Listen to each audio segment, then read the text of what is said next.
Good morning, everyone.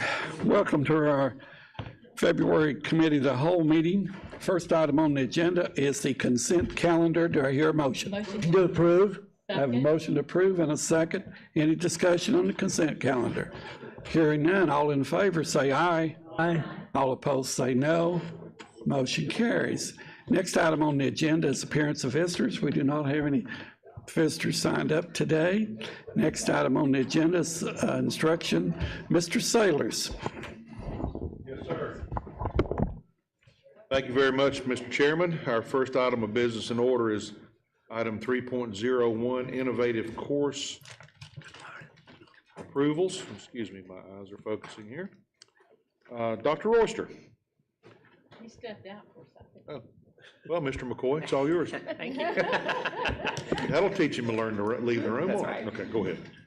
No, this is typical. Where's it at? Oh, there he is. I heard my name. Dr. Royster, would you like to introduce innovative course applications? Innovative course approvals, Dr. Royster. Well, all I'm going to do is introduce Mr. McCoy, who's going to talk about the innovative course approach. Okay, so we're back to you, Mr. McCoy. Thank you. This is, as you remember, if you recall, typical every October, February, we bring course approvals for you for new courses and or honors courses. Most of you know we've been working through the honors state rubric, so those continue to, as teachers work in teams to develop those honors courses, we bring those to you as they are developed. And just as a reminder, it does go through, teachers develop those courses, our team vets those against the honors rubric that the state has. And many times those do go back and forth, which is why you have so much time between October and February before we approve them. They do many times go back and forth, back to the school for revision, come back to us to make sure we're comfortable with the alignment to the honors rubric. So this time you have several courses. Avid Excel 6th and 7th are just additions for next year. We've done Avid, you did some Avid courses in past October and then the year prior for us. Banking Services 2 was added, was requested. Civics Honors, we already have a civics course. This is a civics honors level course, again, against the rubric. And then you can see the other honors courses, the leadership honors, the probability of statistics honors, and the securities and investments honors courses. So those are the, I think it's seven courses for approval this time.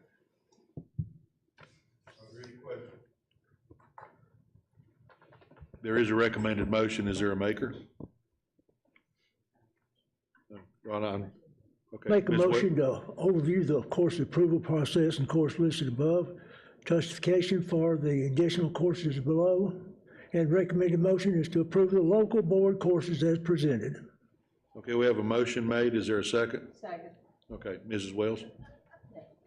So just a question. I did appreciate, particularly with the probability and stats course, getting something that's an honors level because of the rationale is there, right? There's students that aren't going to move on to that advanced math. And so I think that's a great addition. The question I have in general about these classes is all of them are already in the course catalog at a certain level. They're all kind of the basic, right? CP, yes. We're looking at the rubric and we're making sure we can make them honors level. Once we have an honors level, have y'all looked at how many students we end up with in the base level versus honors? And is there are you setting up guidelines for the recommendation of moving students into honors? What does that look like? Because we're doing more and more of this, which I think is great. But So the recommendation for moving students into honors courses kind of depends on the course and which course it is, of course. Some build a little bit more heavily, like your math courses build a little bit more heavily than, for example, like a civics course, a social studies course. You could do those independently. Those have a little bit more probably student and parent recommendation to them, more weight sometimes than the teacher recommendation would be, just because it doesn't have prior knowledge to build off of. Algebra 1, teachers are pretty heavily involved in that recommendation because they know how the kid's done in Algebra 1, so they would recommend then Algebra CP or Algebra 2 honors. Parents can always override, and we encourage parents and students to do that if they feel like their child could perform at the honors level or wants to perform at the honors level. We do monitor the balance. Typically, your balance is still, in most of those courses, is still going to be 2/3 CP, 1/3 honors. in that. Some of those will creep up a little bit higher depending upon the course that's being offered.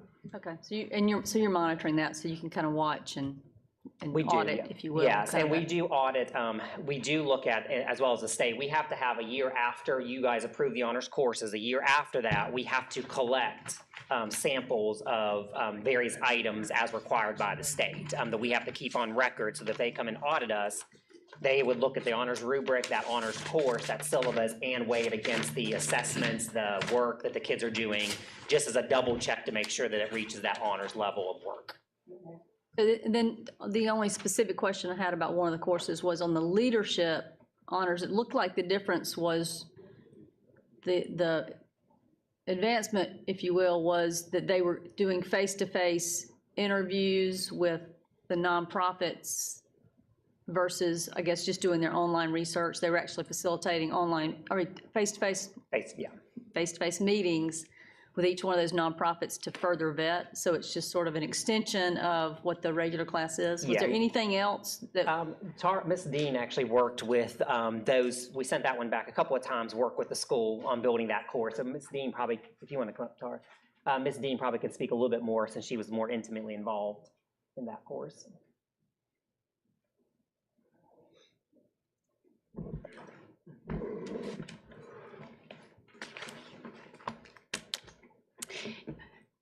Yes, this particular course was presented actually last year, and we went back and forth with academics specialists and Greenville High who submitted this course so that we could see the rigor.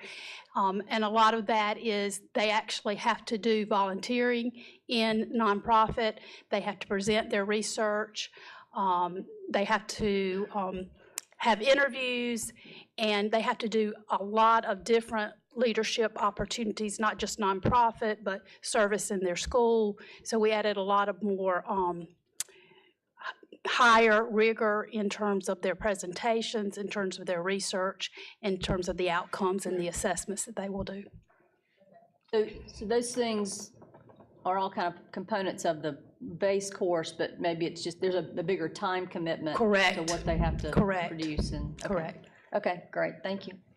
Thank you, Mr. Sailors. Thank you. Mosley? Thanks. I have one quick question. Jeff, please remind me, are these offered at every high school? Or is there a way we choose which schools they're offered? So once it's approved by you guys, it goes in the catalog. It's available for any school to offer. Okay. Some like leadership honors is probably going to be a little bit more of a niche. Any school can offer it, but Greenville High obviously submitted, so they would offer probably that first year there. Okay. Prob and Stats is probably one of those ones that immediately would be offered in every school. Okay. What about the civics and the Civics- securities investments? Civics right now is offered in every school. Okay. And so that civics honors, I would imagine most schools will pick that up. That securities investments and that banking CP course that's been submitted, that is really exclusive to Greenville High's their magnet, Okay. so to speak, their track, which is banking as well. So that probably would be very unique to them. Okay, so then if we had a student at another high school where these are not offered, but they wanted to take them, we have that ability now with our online. We would have the ability either through online or in some cases where there's a cohort at one school that wants to take at another school, we can do it through distance learning as well. Okay, I'm good. Are there any other questions? Okay, without objection, we'll extend for 5 minutes. Mr. Sutton? Mr. McCoy, how many units do you have to have in social studies for a diploma? You have to have 3, Mr. Sutton. One is economics and government required, and one is U.S. history required. Yes, sir, it's U.S. history and then a half unit of government and a half unit of economics. And the third one would be, Student choice. do we have, I know we have a civics, do we have a civics 1 textbook and a civics 2 textbook? I'm only aware, Mr. Sutton, of a civics, just the civics course in general.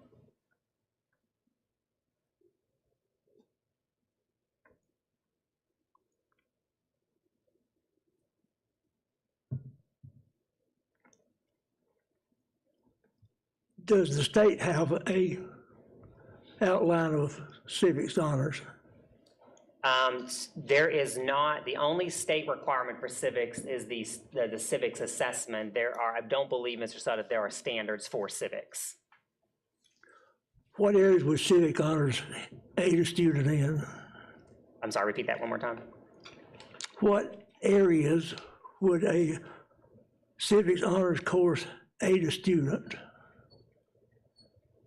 Why would I want to take civics honors?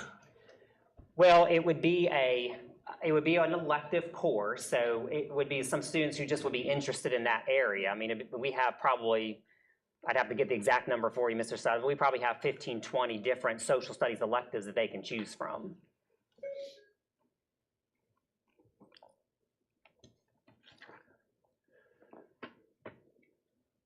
Explain to me leadership honors. So, Why would I want to take leadership honors? so that one's going to be more for, there's a leadership CP course, so that's going to be for students who are interested in, a lot of it's going to be community leadership or community, they do a lot of community service, community leadership. It could be a lot of times students who are interested in going into politics or government, that whole community service piece, or just in general, leadership skills, whether that be towards a, wanting to be there, start their own business or entrepreneurship. So there's a lot of different students who would take that course. It's got listed on here from contributing to Spirit Week to volunteer with the Special Olympics and with Big Brother, Big Sister in the Teen Outreach Program. Is this designed to assist in those three areas?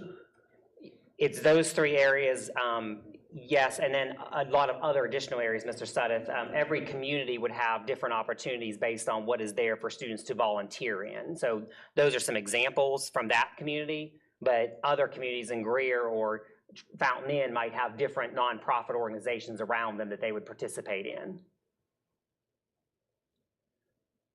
That's not political, is it? It's not what? Political. Political? No, sir. On the securities and investment honors, the Wharton Global High School Investment Competition, have we entered that? We have, if I'm not mistaken, we have entered that on the CP level, I believe, Ms. Dean. It's typically, I don't believe, unless it was during the pandemic year, there was a year we didn't enter that, or at least apply to enter into it. Yes, sir. That's particular school. Where's it at? Where's the contest at? I'm not sure. I believe it moves, but I'm not sure about. We'd have to find that information. Is it in South Carolina? That's what I'm asking. I don't know that for sure, Mr. Sudduth. I believe it's like many of the competitions where there's different levels and how you advance to those levels depend on where it's going to be. Okay. I was looking at the probability and statistics. Ability to apply mathematics to solve real-world problems. Give me an example of that. Of a real-world math problem?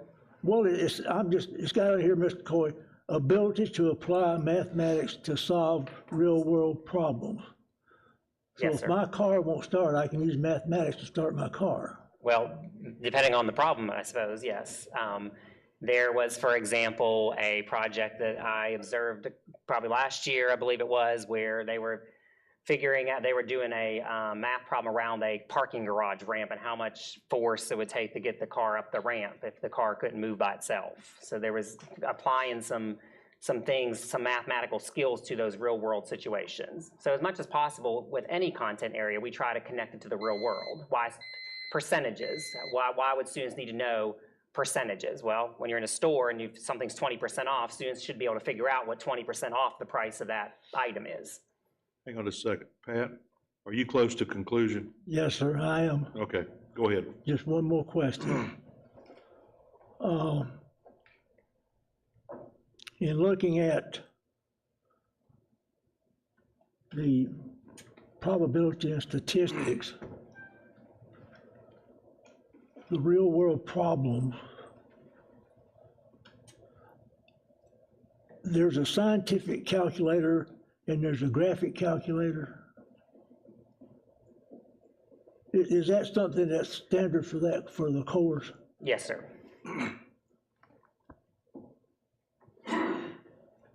Does the school provide those, or does the student provide them? We do, it can be both. Some students choose to purchase their own, but yes, through the CARES money, if you'll remember, I think it was last year, we had an item in there to supply calculators to our math and science courses in middle and high school. So it's a class set, so some students will choose to purchase so they have one at home, but they don't have to. They can just use the calculator that's in the classroom. I have completed reading civics, one book. I'd be interested to know, be able to determine what's going to be involved with civics too, or the honor civics. If there's a book with that, fine. If there's something else that I can get a hold of, I'd appreciate that. Yes, sir. That's all. Thank you, Mr. Sutherland. Sure. Thank you, Mr. Sutter. Okay, I'm gonna, without objection, I'm gonna extend for another 5 minutes, Mrs. Wells. Well, just really to point out to any of the board members that didn't see it, because I didn't when I first was reviewing in board docs, that if you click on the class name, it will take you to more detail in the curriculum. So I know Mr. Sutherland, you usually do hard copies, so maybe that didn't get printed out, but there's some additional information for the board Okay, thank that you. has more detail. Thank you. Are there any additional questions? Hearing none. Motion on the floor has been properly made and duly seconded to approve local board courses as presented. All those in favor of the motion as stated, please say aye. Aye. All opposed, motion carries. Thank you. Our next item of business in order is item 3.02, which is semester 1 data report. Dr. Royster. Thank you, Mr. Sailors. You have in your board packet, and Mr. McCoy is going to give an overview of it, our semester grade report from first semester. In short, it is a very positive report. It shows considerable improvement from last school year. It shows improvement from from first quarter to second quarter. And as you recall, with all of our high schools now being on a block, for the high school students, that's actually going to be a final grade for most of their courses. There are a few year-long courses. So in the case of high school students, it's looking at first semester and second semester. You also will see, I think, some very positive information regarding our benchmark testing that we just completed. In fact, it was added to your packet after we posted it at the end of the week last week because we didn't have the data yet. But it was, I think, good information to have, so we wanted to share that with you as well. It shows some good progress in every area. It shows an area or two where we still have some challenges to meet. But at this time, I'll turn it over to Mr. McCoy to share with you the specific details. Mr. McCoy? Thank you, sir. We wanted to start off, again, this is in your packet, but we did want to start off with you to show you the virtual school enrollment in grades K through 8 and then 9 through 12. So this first slide is the K through 8 enrollment. We show you this only so you understand the data that we're showing you is difficult to compile because you have kids moving in and out of virtual every week, mostly into virtual. If you will recall, we did not allow students to go back to their home school until the 9 weeks end. So for the most part, the kids were going back only in the first 9 weeks or the second 9 weeks end, except for extenuating circumstances. Unless those came up, we had very few of those. However, coming in, because we were still in the pandemic, if you recall, still are, but in the fall, we didn't have vaccines for students, and there was a lot of parents who were still very uncomfortable with their children being in school. So we did not have that moratorium cap on you couldn't move into virtual at any time. So we had anywhere, as you can kind of see from the charts, we had, though, anywhere from 25 to 50 students per week moving into virtual still throughout the fall semester. So again, a little unusual from a normal school that might only have a couple kids moving out in a semester. We had a lot of kids moving in throughout. And then at the 9 weeks end, you can kind of see week 9, 10 there. That would be where kids were moving back to their home school. Anybody who wanted to move back at the grading period could move back to the home school. So some would move back and some would come back in. So we just share that with you because in some cases, many cases, the grade percentages will show you would not be for the entire 9 weeks, because it could be the child spent the first 4 weeks at their home school and then decided to come over to virtual for whatever reason. And typically we saw that around community spikes in the virus. And so the parents who may got a little uncomfortable and moving back to virtual during that time, which again, we're happy to accommodate. We'll talk about a little bit as we go through next year. We do have some other things in place now that vaccines are available for parents who want those. We'll have a little bit more stringent process for kids moving in and out of virtual, and also having more conversations with those students who are not successful in virtual, that this is not the setting, that this you'll need to be in your brick and mortar school. So we are a little bit more lenient this year than we have, next year than we would this year. And then this is the 9th through 12th virtual. Again, you can kind of see the spikes had a little bit lower enrollment the first week, and then those started jumping as we went up throughout the semester, going up. And then again, around week 9 and 10. Week 9 and 10 is a little bit difficult to see. While it only looks like we had a 2 students difference between those weeks, just keep in mind we had a lot of kids moving back and kids moving in. So the numbers kind of evened out there, but we had kids moving back to school and then kids coming back to virtual or into virtual that 9 weeks. So this would be very unusual enrollment for a normal brick and mortar school. They're going to, maybe throughout a year, 25, 50 kids difference. So virtual is several hundred overall. Still, with all of that, we did have some good gains in our virtual. We're going to talk first about the Fs, the percentage of Fs. So I tried to make this as simple as possible and hopefully succeeded. So as you can see, that box, that first big black box there is Q1 compared from 2021 to Q1 21-22. You can see again, the blues are your face-to-face. So from 2021, Q1, we had 7% Fs in elementary, and then we dropped that this quarter to 2% for our face-to-face. Similarly, in virtual, you can see 14% last year in Q1, for example, in elementary, and 5% this year in elementary. And I won't read every single one of those numbers for you, but you can see how that goes up typically, and how it looks in virtual as well. Throughout the course of elementary, middle, and high, compared from Q1 to Q2. Okay. Keeping in mind the high school, obviously the Q1, the semester 1 grade, as Dr. Royster said, remember that is their final grade too. So that they do have their final grades at the end for the most of the students. We do have some courses that are year long, but for the most students now, they're at the end of the semester would be their final grade as well. And then similarly, so this is the Q1, Q2 grades earned. We'll do that again for Q3, Q4. And you can see then for the benchmarks, now the benefit of the benchmarks, of course, is this is third party.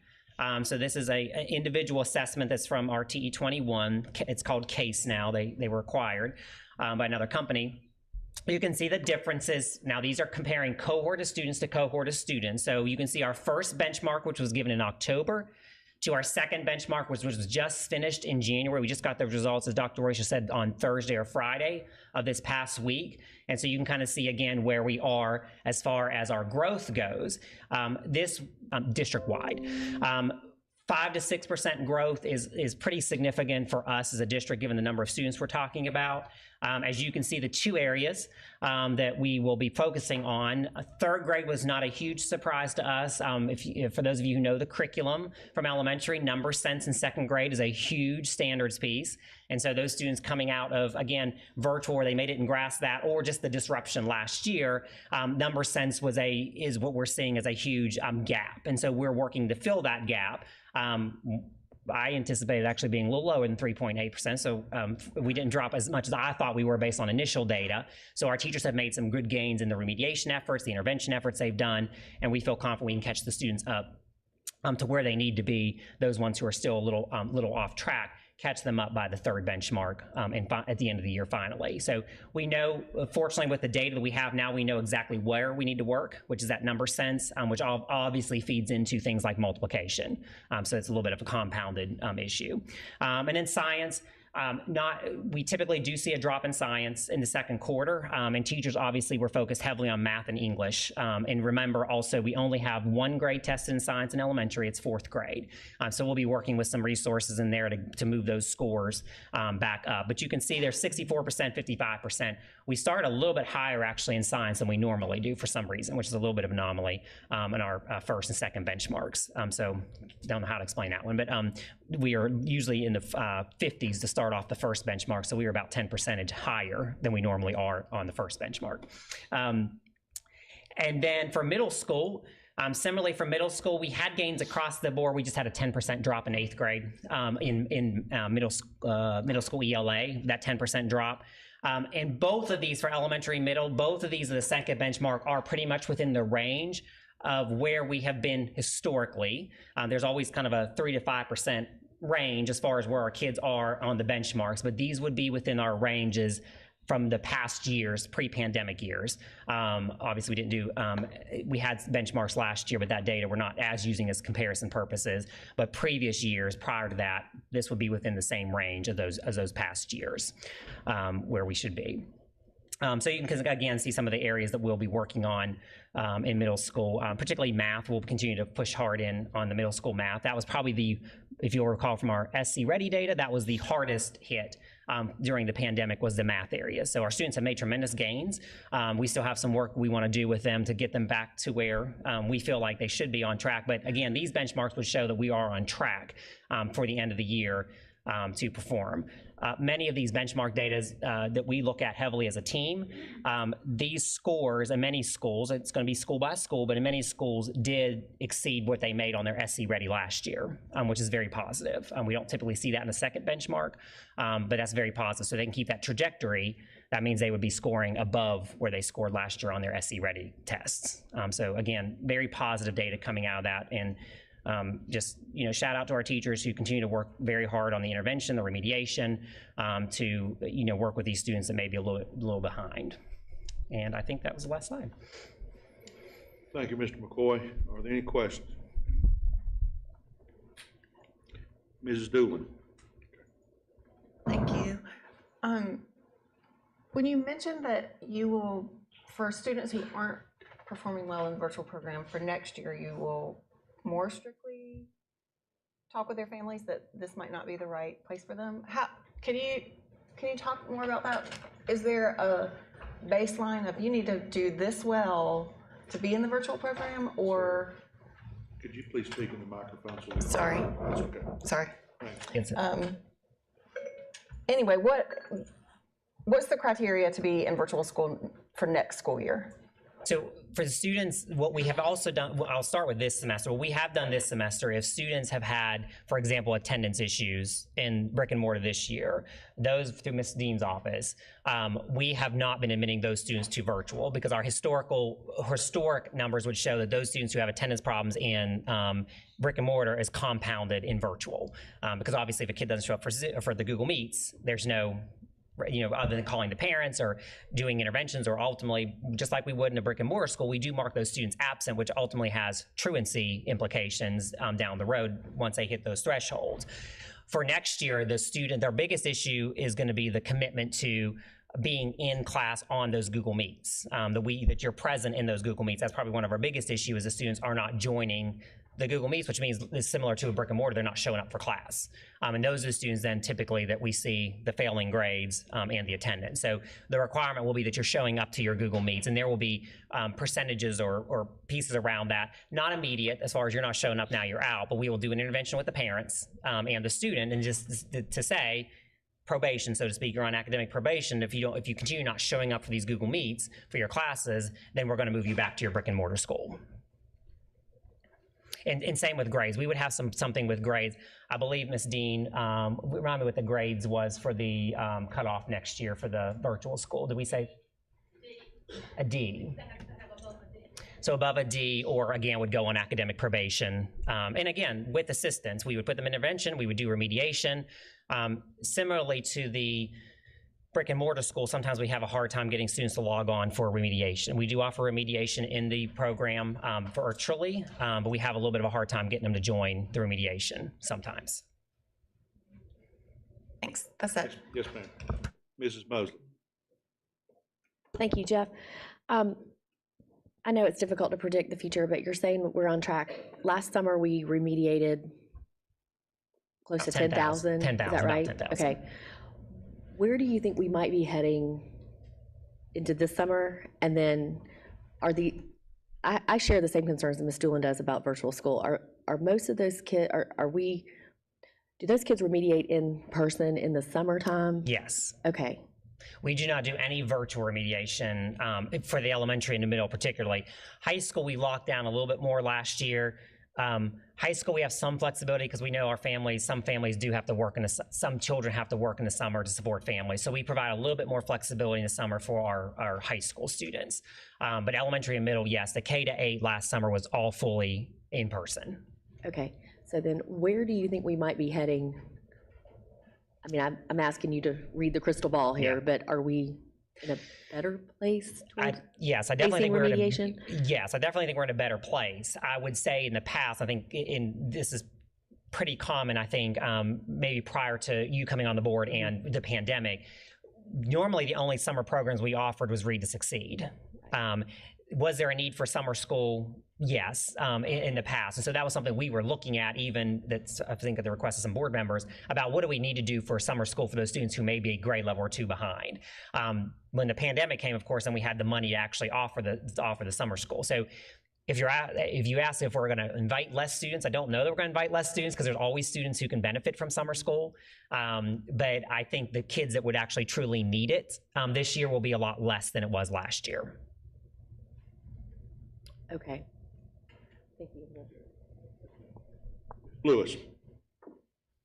Thanks for the presentation. Can we go back to the slide with the Fs? Yeah. So one, I want to make sure that I remember these correctly. These are not the number of students who have Fs. These are the number of Fs that are recorded as grades. Correct. So it's Correct. possible that one student may be counted in this, 19% in middle school. One student may be responsible for more than one of those. That would definitely be the case, yes, particularly in virtual. So when we look at the virtual students who have Fs, the numbers are improving compared to what they were, but they're still pretty off compared to the face-to-face kids. Do we know how much of that is attributed to student participation or student not turning in work or students not understanding the concepts? I mean, what does your information tell you about that? So Ms. Dean certainly can weigh in on this, but looking at the analysis of the data, there is a larger number. Ms. Dean, if you want to go up the mic, so I want you to weigh in on that too, since she's the director. Oh, sorry. Okay, she's got her own mic. What I have seen with just analyzing the data, to your point, a lot of times what we're seeing is we do see students with multiple Fs in there, and typically it has been they're not showing up for the instruction. They're not turning on the camera, or they're not going into the Google Meets to actually get the instruction. Ms. Dean, do you want to add to that? Yeah, I would concur that many of those students are also have excessive absences, or they are not turning in work at all. And that obviously we're following up with attendance conferences with our attendance coordinators and our attendance clerks. We're also following up with homeschools and our teachers, as well as our administrators, for those that are not turning in work, are having conferences with parents, inviting them to tutoring sessions, giving our retake policies and our makeup policies. But that is the majority of those Fs, or they're not attending or they're not doing the work. It's not that they're not understanding the concept, they're just flat out not turning in work. And I guess part of that shift is, last year we had a lot more flexibility with students didn't have to necessarily log in, or they could make up the assignment later. So what I hear now from teachers is this year we are back to, you have a certain number of absences or you can't pass the class. Is that correct? Yes, and we were also flexible, particularly last year, because we had so many families that had didn't necessarily couldn't stay home with the kids, but they didn't want them in school for health safety reasons. They didn't always have the ability to get on a computer during the day, and so we recorded all those. They could watch them at night. This year we were much more locked down about you need to be on the Google Meets when we're doing, and you're like your normal school day, your 7:30 to, or 7:45 to 2:15 or whatever happens to be based on your level. So we've been a little more strict on that. We have some exceptions to that. Some kids, we also serve our medical homebound and home base through our virtual school. So those students who might be in cancer treatments and those types of things, we're flexible with them to do the work later, after the day after we record that. But we are much more stricter about, you got to be on when you're supposed to be having class. So I guess then maybe to follow up on Ms. Doolin's question, so, I heard the example of why someone who's brick and mortar attendance would keep them out of virtual. But I'm hearing here that a large number of these families are not participating appropriately in virtual. So what is the level of non-participation in virtual that would keep you out of virtual next year? So I would think we're still putting the parameters around exactly how many, for example, Google Meets you don't join. So before we put that parent contract out in April, we'll have those solidified. But typically it would be similar to a school, whereas if you've got, 5 times you've not joined the Google Meets, we're having an intervention with you and your parents to say, if this continues, you're going to go on probation. If this continues, our next step will be, we'll be moving you back to the brick and mortar school. We've had some of those conversations even this year, this semester, Ms. Dean has. We've not, particularly for those students who were failing multiple subjects, we've had those conversations with those parents. I mean, the virtual school intervenes heavily, contacting parents, contacting students, and, particularly after December, we've been a little bit more aggressive about it because there was the option of, again, if a parent didn't feel safe taking their students to school, now they have the option to do that if they choose to, with the cases going down, or that you can get the vaccine if you choose to do so. So we've been a little bit more aggressive this semester in saying you really need to go back to brick and mortar. This isn't working for you. All right, thank you. Good recall. Thank you, Jeff, for this information, because I love data analysis. I wanted to ask you, what is the district's goal for us? Because when I'm seeing on these benchmarks, everything is under 50%. Yes. And that's not acceptable. And I know that with us having the pandemic and everything, that had some effect on it. So what is our goal? Because, I don't see anything up there above 64%. I would love for it to be 100%. Me too. That hit that benchmarks. So what is our goal as a district?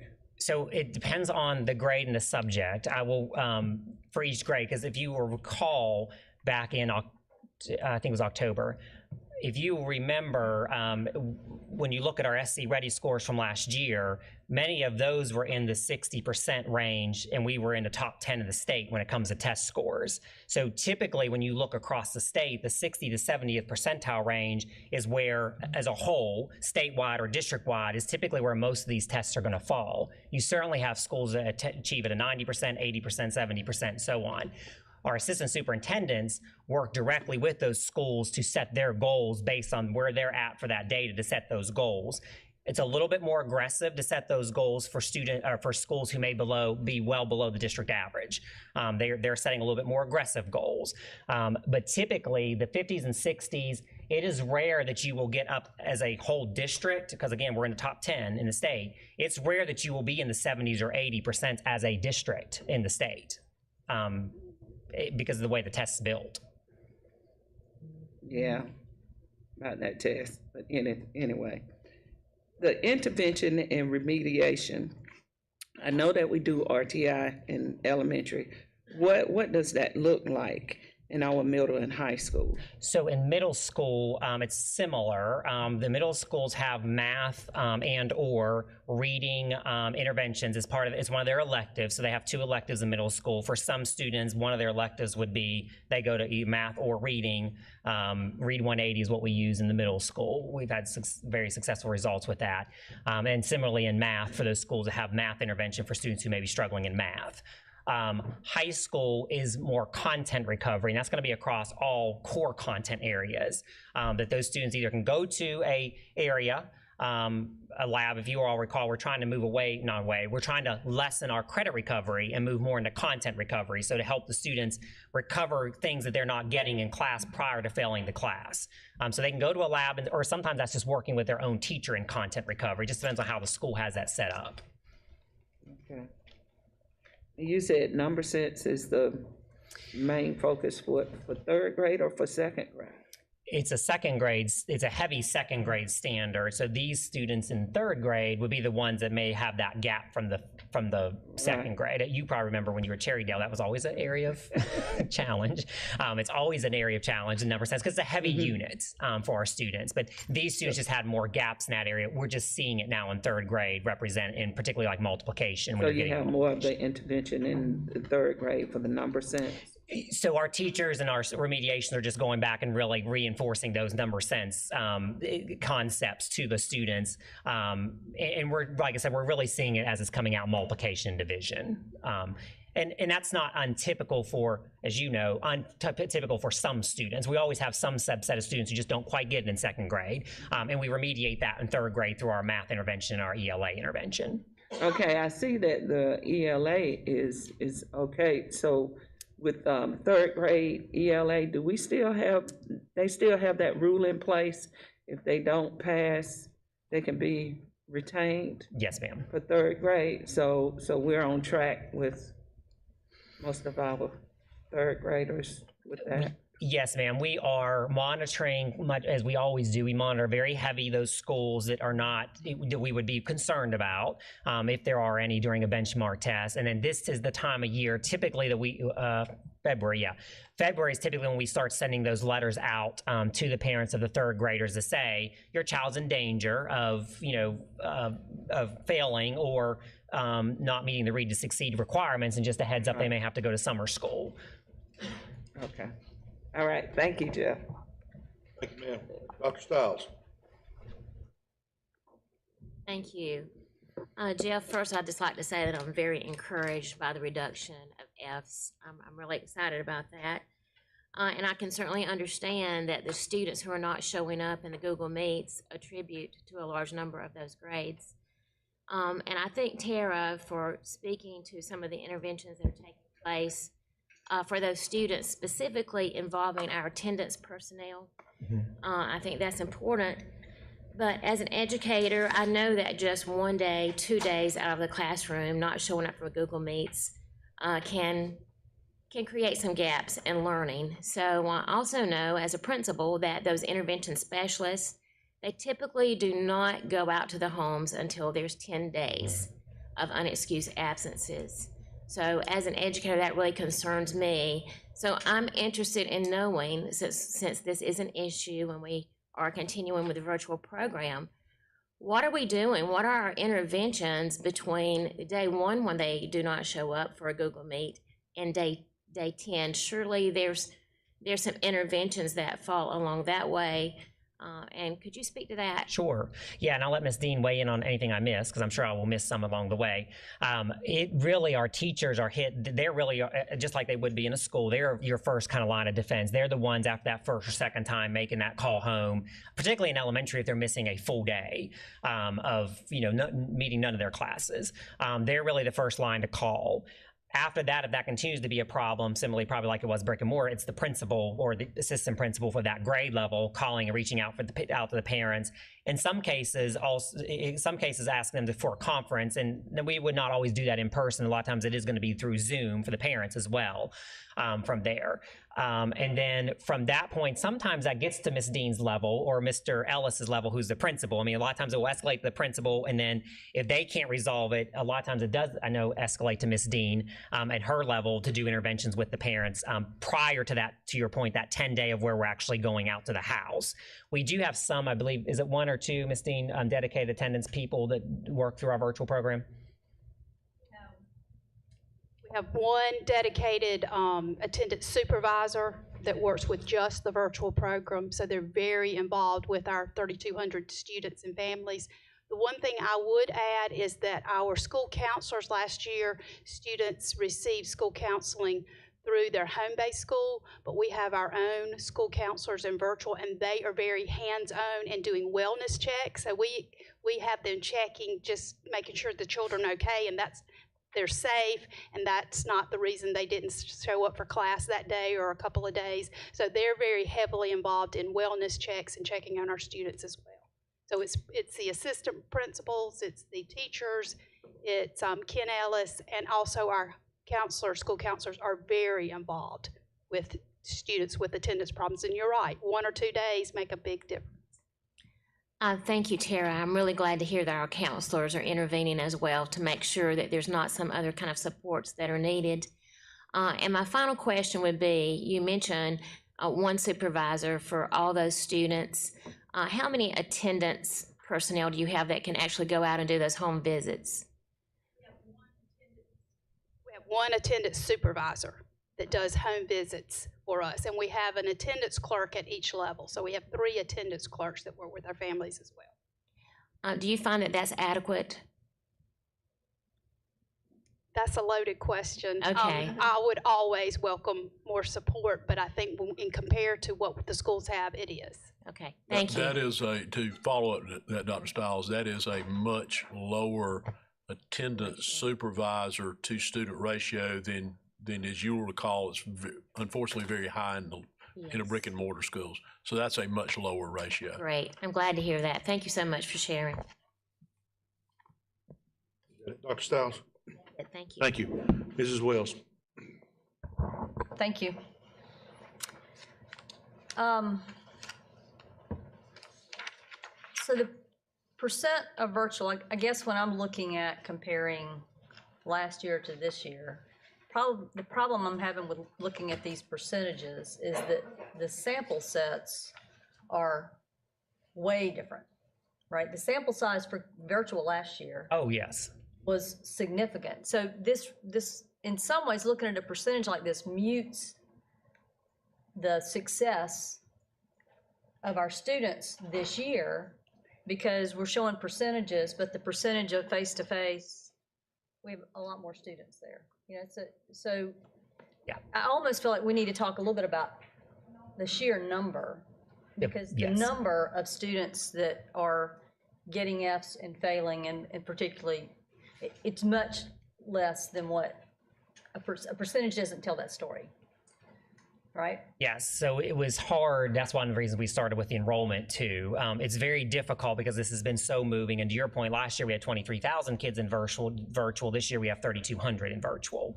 So that's sheer massive back and forth. And then we had, Dr. Rich, you probably remember the exact number. Really across the entire district, we had like maybe 73,000 students, I think, last year. And this year we have 72 and some change.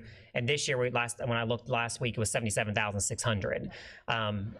If you kind of just look at that from a real high view down, you look at first quarter of last year, for example, you're talking about about 20%, if you look at all 3 grade levels, you're talking about 20% of the 23,000 students. But it's not just 20% of 23,000, it's 23,000 times all the classes they took. Because these are Fs recorded, so you could, I think somebody made that point earlier, a person could account for 2 of them, 3 of them, 4 of them, or none of them. Or most often they account for 1 of them. So it is a much larger number with a larger overall numerical impact on our students, because you're talking about 20% of all the courses taken by 23,000 students this year versus, I don't know, 8-9%, something like that, of all the courses taken by 2,100 students, maybe. And to Jeff's point, there's this constant in and out, and has been, and that's related to the pandemic. People, I guess, are concerned about being there, or then they're less concerned about being there. The significance of this is hard to see with just these numbers, but to your point, it is a hugely significant improvement in student performance. So that's where, probability and statistics is very important, right? Because we're talking about percentages, but our sample sizes are not the right scale to compare percentage to percentage in these programs. So I just want to make the point, I think coming out of last year, we're doing a phenomenal job of kind of re-assimilating our students back into face-to-face that are there, and then working to figure out virtual. So virtual, we had to dump it out there, right? And so now we know we didn't, if we had built it, if we had more time to build the house, we would have built it differently. But we don't want to, now people are living in the house, and it's not, doesn't seem right to displace and kick them out of the house while we're still trying to figure out what that looks like. So I guess I just want to put those things out there, because we're talking like, you know, well, if the student's not doing well, then you kick them back to brick and mortar. But the reality is, when we've been talking about virtual opportunities, as you guys have been scaling up over the years, the importance has been that there are students whose families, for whatever reason, struggle to be in the face-to-face environment or don't want to be. I mean, let's face it, sometimes middle school and high school isn't so much fun, and some students might have more family support, and they might just want to approach their education differently. So, you know, I really, maybe you could send us something, you know, what the numbers, the real numbers are for what that looks like. I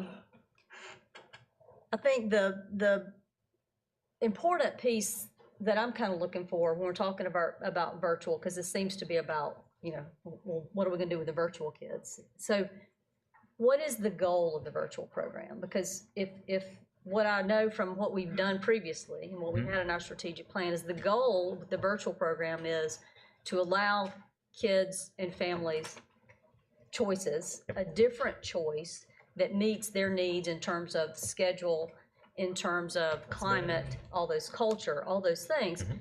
So I wonder if we go back to what's the goal of the virtual program, what we might find is for some of these students, the ones that you said they may have to work in the summer, these same students may be working now. And so maybe they can't get to that Google Meets class because it's at 8 a.m. and they're working second shift. And so that's when I mean, I don't know the answer to that. You know, only you guys know the answer to that. But, you know, I would just like to say at a really high level, we have this great opportunity to leverage the disruption that COVID caused, that caused us to accelerate this innovation. So I'd like to see that we dig into it even more, and maybe to say that the virtual program is the same as what you get in school, same time and everything, except you just do it at home.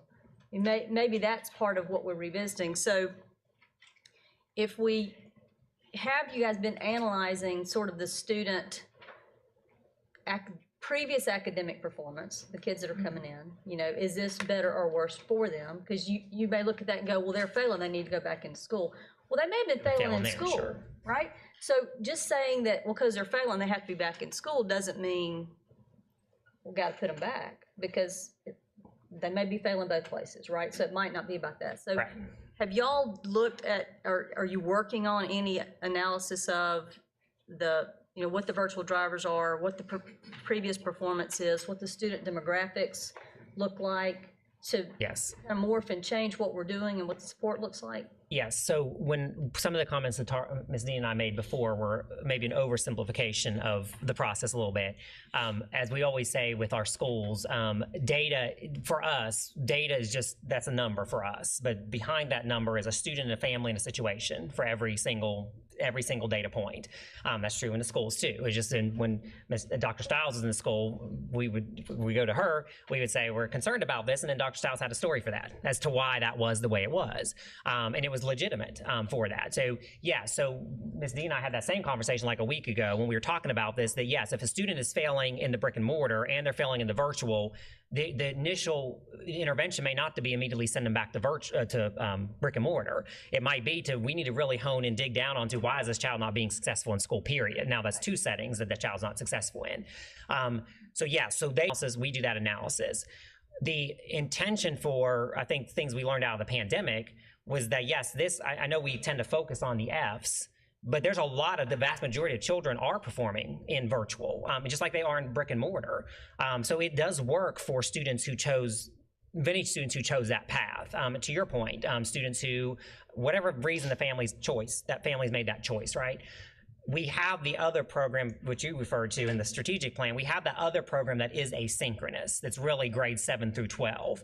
We are in the process right now of combining those two programs into one, so students have the option, still particularly in middle school and high school. I haven't worked that out in elementary yet, but particularly in middle and high school, they have that option still of that asynchronous versus synchronous learning. Elementary, the research we've done and that I've worked around with my colleagues around the country and all these virtual consortiums is that elementary is very difficult to do asynchronous because of the age of the child. They really need that support in there. So yes, to your point, both programs, we're still looking at asynchronous, we're still looking at evolving, innovating. I think one of the good things that came out of the pandemic, and there's several, but one of the good things that came out of that pandemic is that we know that for some students, this is an environment that works for them. It may not be the choice we make as a parent, but it is a choice for that family that they have made. And I really wanted to make sure I started with that point about the sample size, because That's a I good think point. if it gets printed in the paper, or if they talk about it on the news and they start saying, okay, well, still 24% of our students failed in the second quarter. It's not, the scale of that, you just can't understand. Comparison's So, hard. Yeah, so let's make sure we have our numbers right. All right, thank you. Thank you. 1 minute, okay. I've got one other speaker. Is there anyone else? Mr. Sutton, so we will, without objection, extend for another 10 minutes. I'll go to Mr. Sutton and then Mrs. Goodwin Caldwell. Dr. Royster, do we have a goal to eliminate virtual school? To eliminate virtual school? No, sir. So that's something that's going to be part of our curriculum from here on out? Yes, sir. Why virtual school so unsuccessful? I'm sorry, say that again, please. Virtual school so unsuccessful? I don't consider it to be unsuccessful when you look at the failure rate of students in there. I believe it's reasonably comparable to in-person, considering the large movement that we've had in and out this year of virtual program. And some students are, as Mr. McCoy said just a minute ago, they are highly successful in virtual. It's just another choice for parents, much like we have magnet choices for parents, and we have the ability to choose to go to another school outside your attendance area if there's space available.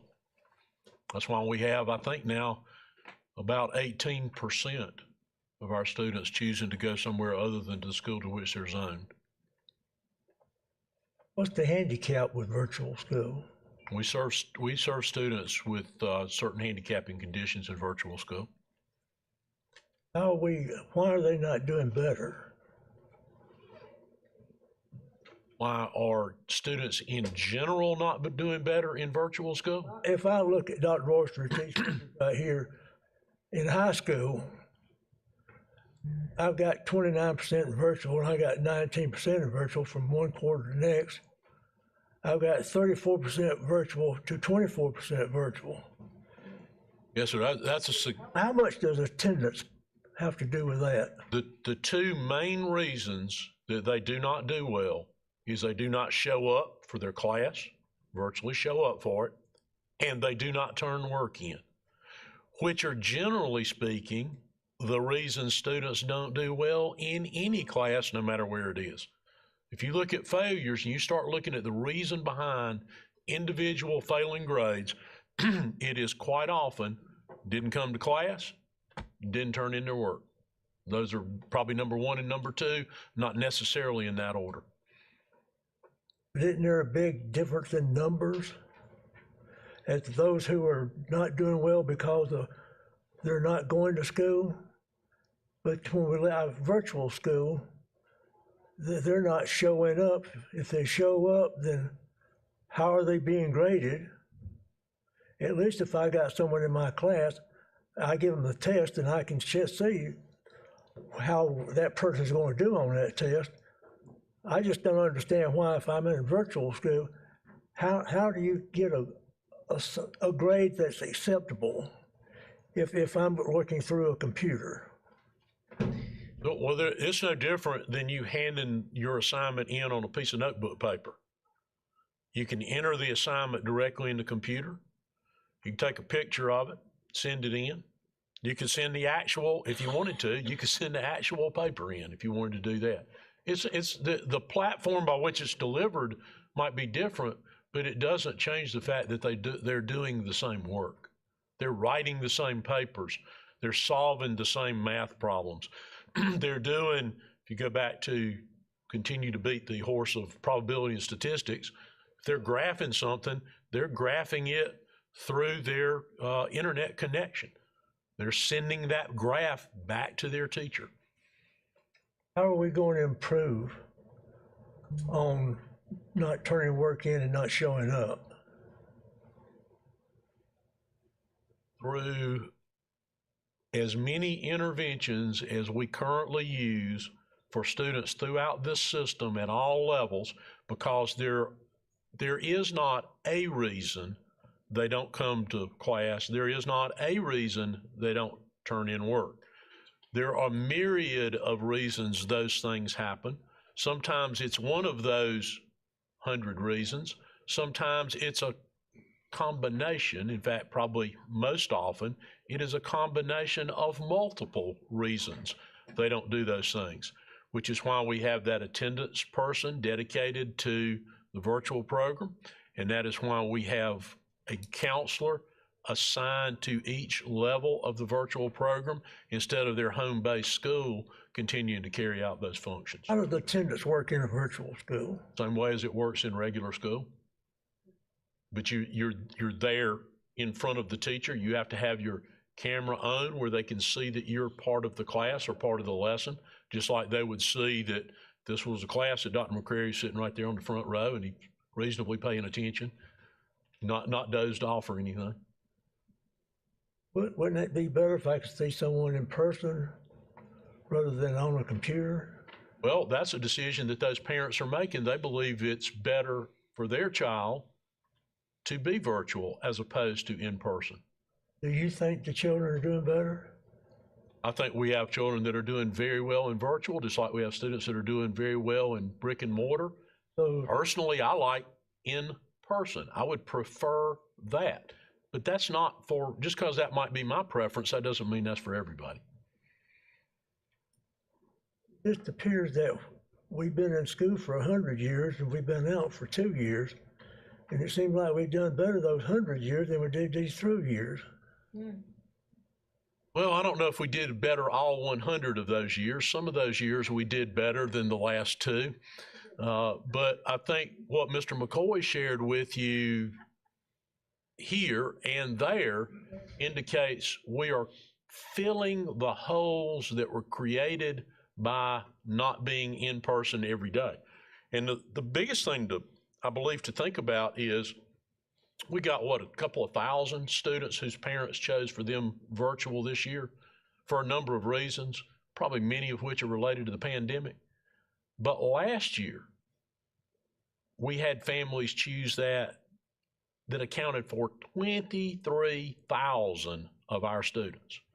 I don't believe there's anybody in this room affiliated with the leadership in this district who would say to you that we think there's 23,000 of our 78,000 students that would do better virtually.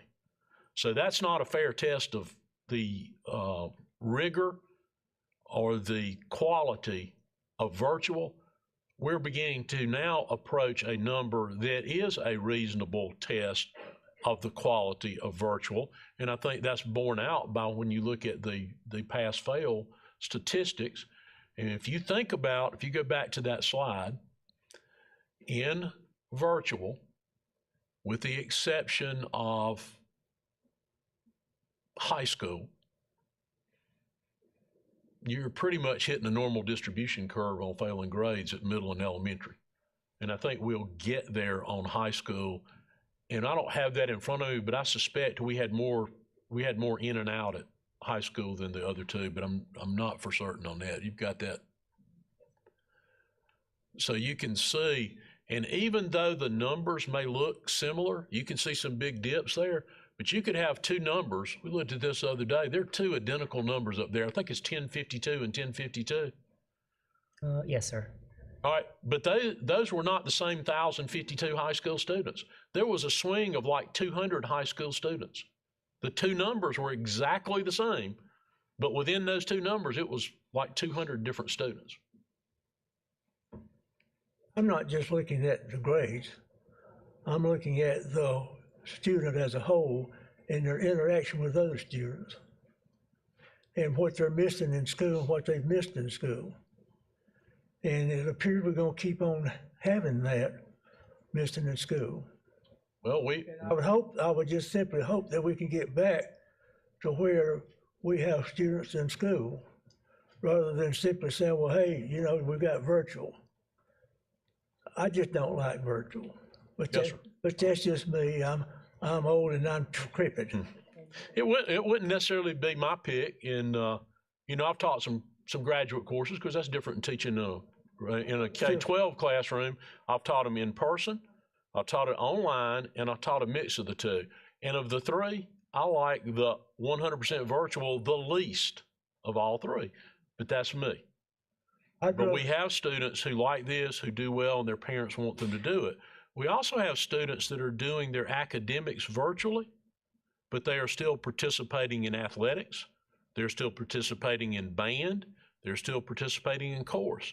So they are getting some of what you're referencing through other means, but their academic side, for whatever reason, their parents believe they perform better or are doing better by having their academics virtually.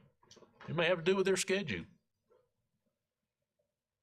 I'd just rather see a football game in person than on computer. I agree with you, Mr. Sutter. Got it, Mr. Sutter? That's it. Thank you, Mr. Saylor. Yes, sir. This is a good one, Caldwell. I got 1 minute. Do I need to extend longer? No, I just have one question. I got a call from a parent yesterday about the Chromebook stopped working. Who do they go to? Do they go to the virtual principal or they home school? Who do they go to get another Chromebook in order for that child to attend school? Yeah, they would start with their assistant principal at their grade level assistant principal, and we can work through that. There was a big outage yesterday from AT&T, so that impacted a lot of our students yesterday. Okay, thank you. Thank you, Dr. Royster. Mr. McCoy, that was received to us as information. That concludes item 3.02, and I'll turn it back over to you, Mr. Meek. I appreciate it, Mr. Sailors. Our next item on the agenda is the administration part. Mrs. Stulen. Thank you. We're at item 4.01. It is Evaluation Systems, Part 2, Non-Teaching Employees, and I will turn it over to Dr. Royster. Thank you, Ms. Dillon. This is the second part of a two-part series. Last time we shared with you about the evaluation of teachers and the evaluation of principals in the district. Now today we're going to present information to you about how we evaluate all the other employees.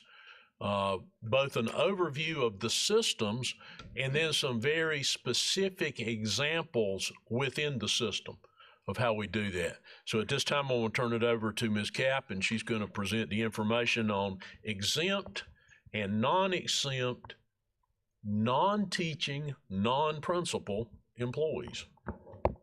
Thank you, Dr. Royster.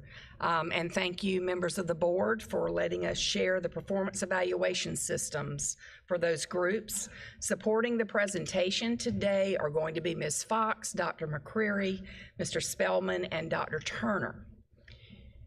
No matter the role of the employee, the purpose of evaluation is to support continuous development through evidence-based and actionable feedback. Performance improves through meaningful evaluation with goal setting and targeted learning opportunities. Ms. Fox is the coordinator of evaluation systems, and she's going to discuss the model for exempt and non-exempt employees.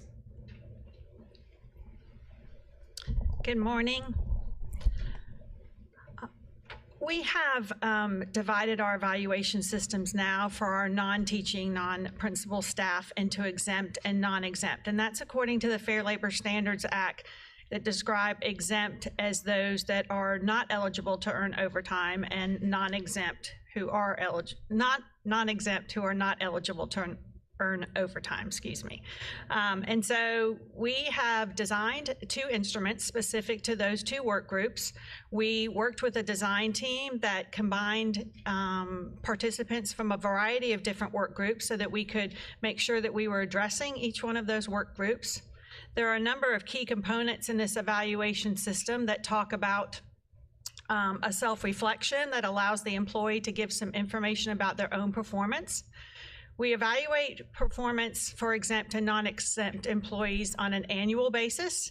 And although I think it's important to mention that although we document an annual evaluation for everyone, the supervisor addresses in a timely manner a pattern of behavior if a performance was not acceptable, and they take whatever corrective actions are needed or improvement efforts that are needed and necessary to improve that performance. So while I'll talk about an annual evaluation, this is an opportunity for supervisors to address concerns within a timely manner within other groups. And then we're going to talk about performance standards that are rated evident or not evident. So I'm going to start with the exempt employee performance standards, and there are 10 performance standards that we evaluate our exempt employees on: leadership, job knowledge, quality of work, planning and organization, teamwork, communications, creativity and innovation, customer service and ethical behavior, and professionalism. And when we think about those 10 performance standards that are there, this would apply to people like budget analysts in the finance department, or a field service manager in ETS, or a recruiter in the human resources department. So those would be the types of people that would be getting the exempt evaluation with these 10 performance standards. We also have performance indicators. So while we rate a performance at the standard level, where we look at the standard and give an employee feedback as exempt, as evident or not evident in the standard, this is a sample of where we would have performance indicators. So where the standard talks about leadership and what the employee does, we also have some indicators for supervision. And this talks about employees that are under the exempt evaluation umbrella that also supervise additional staff. And so that is taken in consideration for those employee evaluations as well. So not all of our exempt employees supervise other employees, but if you do, that becomes part of your evaluation as well. I'm going to move to the performance evaluation now for non-exempt employees. And this is performance standards in which there are 8 performance standards for our non-exempt employees. So this would be like school custodial staff, or a department secretary, or a fans operator that would be considered non-exempt. And so for their evaluation, they're evaluated under job knowledge, quality of work, professionalism, communication, customer service, teamwork, workplace safety, and ethical behavior. I just want to point out too that workplace safety was very important when we designed this because of the nature of the job. So it was very important to the design team when we looked at non-exempt that we include a standard specific to workplace safety. And here again is an example of performance indicators under a performance standard. So for performance standard job knowledge, you can see those generalized performance indicators that talk about what it means to have job knowledge. In terms of supporting the evaluation process, there are a number of pieces in place that help supervisors and employees throughout the evaluation process. The first one is the self-reflection. This is an opportunity for what we see as the employee to have a voice in their own evaluation instrument. Rather than evaluation being something that is done to me, it is something that I can have a conversation with my supervisor about. And it gives the opportunity for the employee to provide some evidence as to how they are meeting the standards. So they can complete a self-reflection and then talk to their supervisor about how they are doing in terms of their work to meet their standards. We think this is a real critical piece because for a lot of times, employee supervisors are not following the employee around all the time. If we're talking about a field service manager in ETS and the ETS gentlemen that work out in the field, they're not together all the time, but it gives the person an opportunity to share the work that they've done specific to each one of the performance standards. The other piece is an employee development plan, and this is really looking at an opportunity to help with improving an employee in a current situation or giving the employee opportunities to look at some additional competencies that they can work towards if they are looking for an enhancement or a job promotion. So for example, a food service operator who would like to be the cafeteria manager, an employee development plan would help them work through that process and see what they need to do to make that possible. We also have an employee conference form, and this is available to supervisors that want to have us sit down in-depth discussion with the employee specific to how they are doing with the performance standards, what kind of barriers they have, is there anything that's not contributing to their success, and then what adjustments do they need to make to their own performance. So it's a conference form with some specific questions that allow the supervisor to talk to the employee about how they're doing. We have a 90-day review plan that is available to supervisors if they would like to evaluate the employee within the first 90 days of work. This is twofold. This is within the first 90 days of coming to work for Greenville County Schools, or it could be the first 90 days of coming to work for a new supervisor if the supervisor so chooses. And then we have, as we do with all evaluation instruments, an improvement plan. So when employees are not performing well on the job that we've hired them to do, we want to be able to help them, and we want to be able to offer some assistance to them. I wanted to give some examples of some performance evaluation processes. Specifically, I'm going to start with plan engineers. And there's a number of things that come into play when we're looking at those performance evaluation, performance standards that they're evaluated on, but things like building inspections and walkthroughs with the custodial specialists and calibrating scores that they're receiving on those walkthroughs.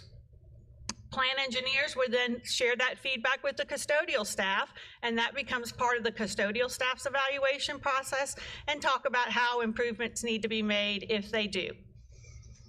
Another example would be our bus drivers. There are a number of key pieces also that come into play with a bus driver evaluation.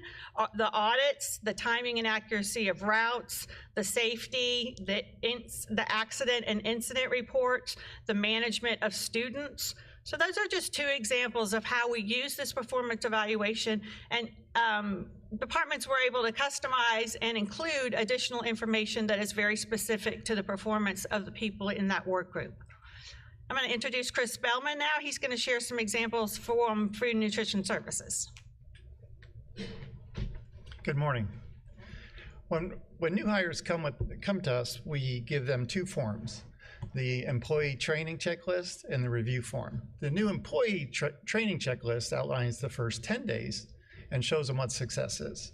The review form spells out the next 90 days and what success is. What we did was we took the evaluation form and we added a few things to make it more specific to fans. Under job knowledge, we now have follows recipes, customer service, ready to serve before the students arrive. Workplace safety, that includes wearing the required PPE, and ethical behavior, handling cash according to the Greenville County District policy. Thank you.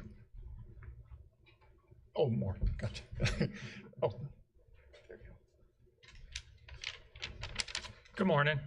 I'm happy to talk about both my process in performance evaluation and just about my team in general. Evaluation isn't a one-time event. It happens continuously. It's a very humanistic activity. And what we do know about organizations is that organizations are defined by its people, and organizations don't exist without its people. And one, at least I look at, one of my most important and valuable assets for our team is those who I hire and how I can continuously in my role in making them better. So as part of that process for evaluation, there should be no surprises. So whenever we do step into the performance evaluation meeting, it's important to me that my staff aren't surprised with any deficiencies or gaps. And so I would never bring up something for the first time. They would have talked with me prior. I would have talked with them about anything I believe that they should work on or change or improve. And part of that continuous improvement process also is developed weekly. So what we did pre-COVID was hold huddles, or what's called scrums, on Tuesday and Thursday mornings. So on Tuesday mornings, we would talk about what they did the previous day, what they're going to be engaged in, activities for that day and the tasks, and then what they plan to do the next day, what challenges and obstacles might exist. And we would do the same thing then again on Thursday. So in that way, everyone in the department knew what everyone was working on. If we had obstacles, we could brainstorm and we can have additional support made available to those who need additional attention, who need additional support and resources. And it gives someone an idea, because I believe in cross-training and too deep leadership. It gives those people who are second or who is a support team member information about the status of projects or the status of tasks. So in case something does happen, then that second person can walk right in and perform and get the job done. We also, post-COVID, while we don't meet regularly during huddles, I have what's called a project management document that we all keep track of. We keep track of our tasks, our large projects. I know the progress of those projects and tasks. We have a number one on each of them. Sometimes we have a second person in charge. And so that's the way I keep track of projects. And along the way, I intimately have to know what each team member's doing and how they're conducting their job. So every time an email goes out, I review the emails if I'm CC'd. So I'm constantly checking for communication. Tone in an email is very important. I'm making sure also that of all the indicators and all the standards that Ms. Fox went over with you, to me, one of the most important, and the one that, and the couple that we focus on in my department, service, and being a servant leader, which means that we provide support to the district office, to principals, to teachers, so that they're buffered and can do the job that they need to do, and which is to provide rich experiences for students. So if we're doing our job, hopefully it makes their job much easier. Also, I'm also interested in innovation. I ask my team members pretty regularly how they are innovating what they do, how they're looking for new alternatives and new ways to do old tasks or recurring tasks. And part of that is to constantly make available personal growth opportunities. Many of my team members have been trained in Six Sigma or project management. And so it's important to have the tools and the resources available for them to not only grow themselves, but to grow our team. And so that's the three areas I focus on. I focus on them, the you. I focus on how they interact with the team so that we can all move forward. And I also provide time to reflect on what I do and sort of self-evaluate myself to see, am I providing them what they need to be successful? Because their success is my success. And part of that also means that I'm reflecting and I'm asking them, do you have what you need to succeed? Do you have the tools? Am I providing those resources for you to be successful? So if their answer is they need X, then I do what I can to try to provide that particular resource for them. So again, try to organize, and we try to make sure that communication is very open so that everyone in the department knows what's going on. So evaluation is really ongoing, can be every day, can be weekly, particularly when we have events or we have activities, projects, project deadlines, task and task deadlines. Thank you.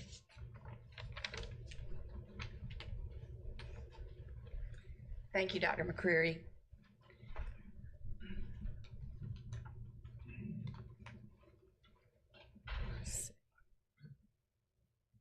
Okay, we're not moving here.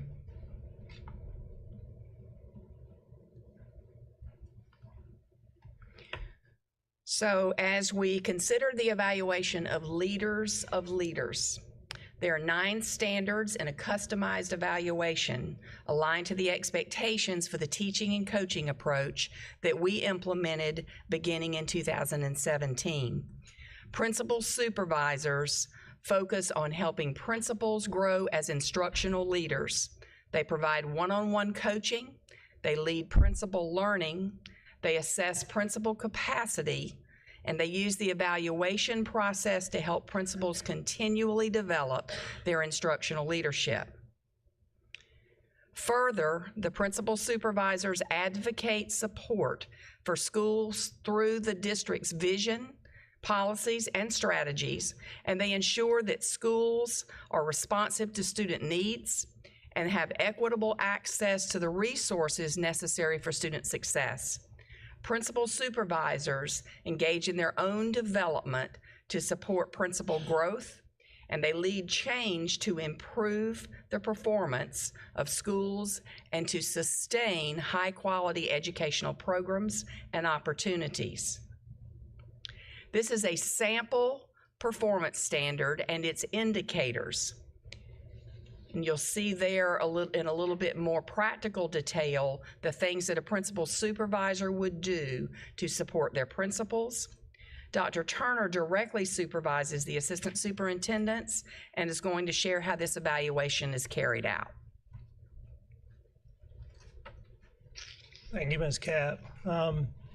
As you all know, I supervise the assistant superintendents who are also our principal supervisors, and I use a form of this to also work with the associate superintendents, Mr. Davey, Mr. McCoy, and our finance and HR chief executive officers in those areas.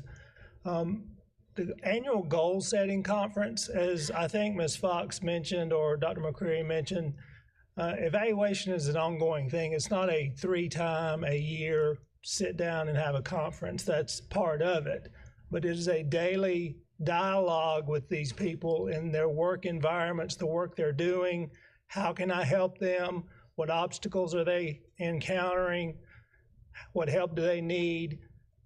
But this formal process occurs 3 times a year in terms of sitting with them and asking them, out of those 9 standards that Ms. Cap showed you, I normally ask them to pick the 2 or 3. Before we sit down, I email them and I say, you pick the 2 or 3 of those 9 standards on which you want to focus this year.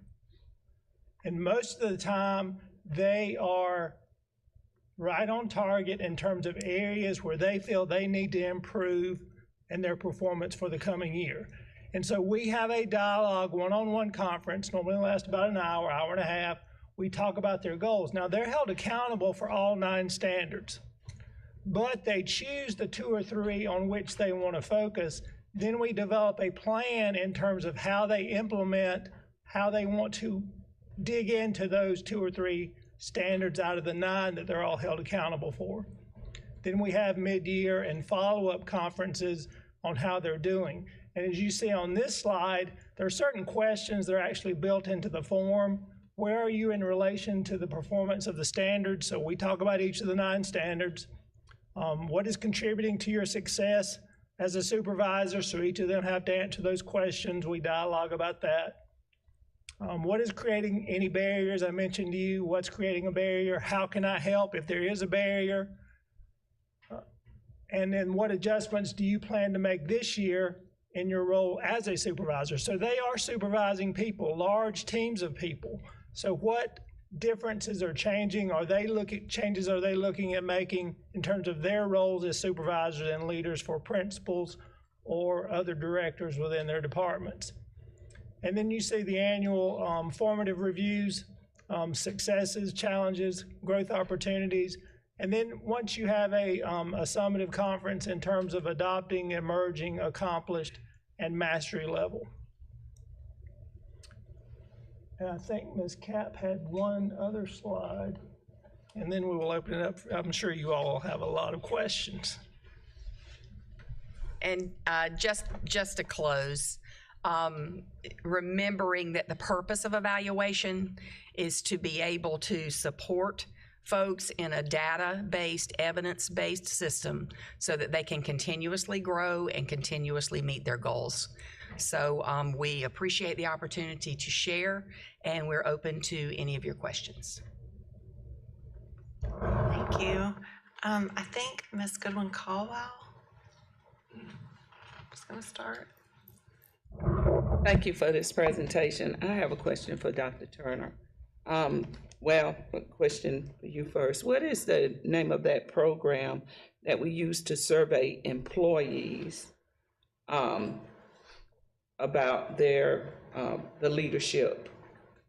So if you're specifically asking survey teachers or survey principals? Well, I know that they do it at the school level, where the employees can be surveyed to say what they think about the leadership in the school. Right. Do we have that same thing for the leadership in the district? We actually are piloting a survey right now where every principal and location director in the district is providing feedback to every department in the district, whether it's transportation, human resources, academics, the folks who are assistant superintendents, or in general, the operation of this district as a whole.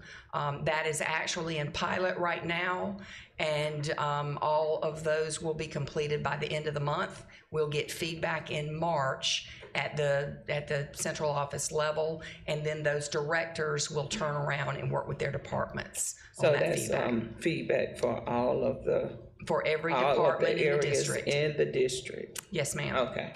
All right. That's all I needed to know. Thank you. Okay, Mr. Lewis.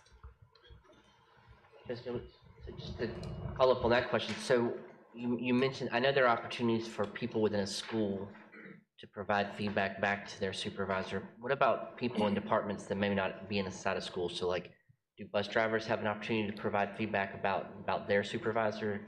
Do food service staff have that opportunity? So in our strategic plan, there is an effort to actually look at a survey that can be used for that purpose. I would have to consult with Lynn Gibbs or Dr. Royster as to how far along they are with that. But you would generally find in any department the opportunity in those evaluation conferences or any just formative discussion across the year, the opportunity for some give and take, both about performance of the employee and how they are doing in terms of that relationship with the supervisor and support from the supervisor. Do we know? I don't know that they've engaged a contractor in that yet. We've had discussion about that. If you may recall, we revamped completely the employee at the school level survey. And I believe that was a several $100,000 undertaking. Utilizing that same company, the survey that Ms. Cap just described to you for various departments and entities within the district, we got them engaged in that once they had completed the surveys for the school level and we had begun implementation with them. In the past, we have surveyed school leaders, for example, about various departments, but we didn't do it every year for every department. So this is standardized every year for every department. So then the next step would be within a department to get feedback. Now they get feedback from within their departments. I'm gonna pick on one of them that's sitting out there because he happens to be sitting there right in front of me. Joe Urban seemed to have disappeared somewhere. Oh, there he is. I was looking at Adam James, but I think either or both of them can speak to what they currently do on an informal basis to get feedback. Yes, we can we could talk a little bit about that. So our area supervisors will visit their schools 2 to 4 times each week, or each month, I'm sorry. And during those visits, they engage informally with all the staff at the school to check how are things going with them, you know, what can improve within this climate to make your job easier, better. Do you have any concerns? So that happens on a regular weekly basis in our schools now currently. As Chris talked about, we're very active with the 90-day review process to make sure we're staying on top of our staff so they know what success looks like now and in the future. So that's an ongoing process for us.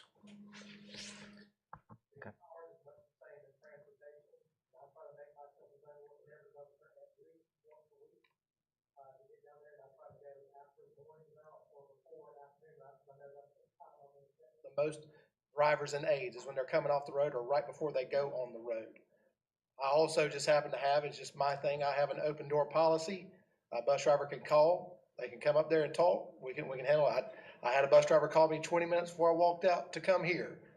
So I hear their feedback on their supervisor and managers often. That's not to say I hear it all, but I feel like they do feel like they can talk to their supervisory staff. You and your supervisor still driving on occasion too, Mr. I Jones? require that everybody in the administrative staff, and I waived it last semester, drive at least once a semester so they know what it's like to be behind the wheel and to see it from the driver's point of view. Thank you.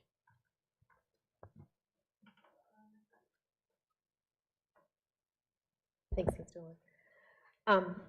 Thank you, Ms. Cap, and everyone else that made that presentation. Really like to learn a little bit more evaluation. This is very helpful. Quick question. It seems like we have a robust training, coaching, whatever you want to call it, for our, what I like, I think the phrase you used was instructional leaders, our principals, maybe our teachers, those kinds of things. What kind of supervisory skills training for our other areas, such as band, such as transportation, when we are looking to, when someone expresses an interest in moving into a supervisory role, do we provide, for lack of a better word, leadership, even conflict management skill training for those types of roles within our organization? We do, and I'll say that first, the supervisors, the department leaders in a division would be the first line of that training. We are working with a group right now, and they are talking about how they bring someone on to any role at any level that is new, and how they pair them with someone with the experience. And certainly they are shadowing that department head even before they take over the reins or that supervision. In addition to that, we continue to capitalize on workforce scholarship funding, and we have a number of our mid-level managers who have gone through leadership and management training or supervisor certification. Beyond that, our Human Resources Department has quarterly training for the hourly supervisor group. They work with them on how to respond to concerns, how to set up structures so that, as you've heard examples of, employees know what is expected and know how to access support as they need it. So they continue to do stuff with them there. An example would be a situational leadership training that all of those supervisors or managers has. Then, as we continue in this, working through this continuum for non-instructional employees, as it is completed, all 10 major departments that are non-instructional, if you will have a continuum from start of the job, progression through developing skills in the job, and developing leadership capacity and moving into those leadership roles.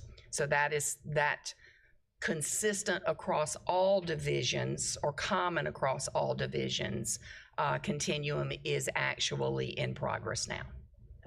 I think to add to that too, Ms. Cap, Greenville Technical College operates a sort of an entry-level management leadership development program, a sequence of courses. And they do one for sort of mid-level management, a sequence of courses to enhance their skills. And they scholarship us a certain number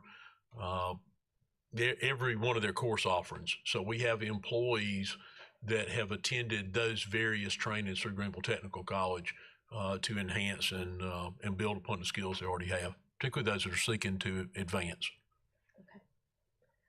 Thank you so much.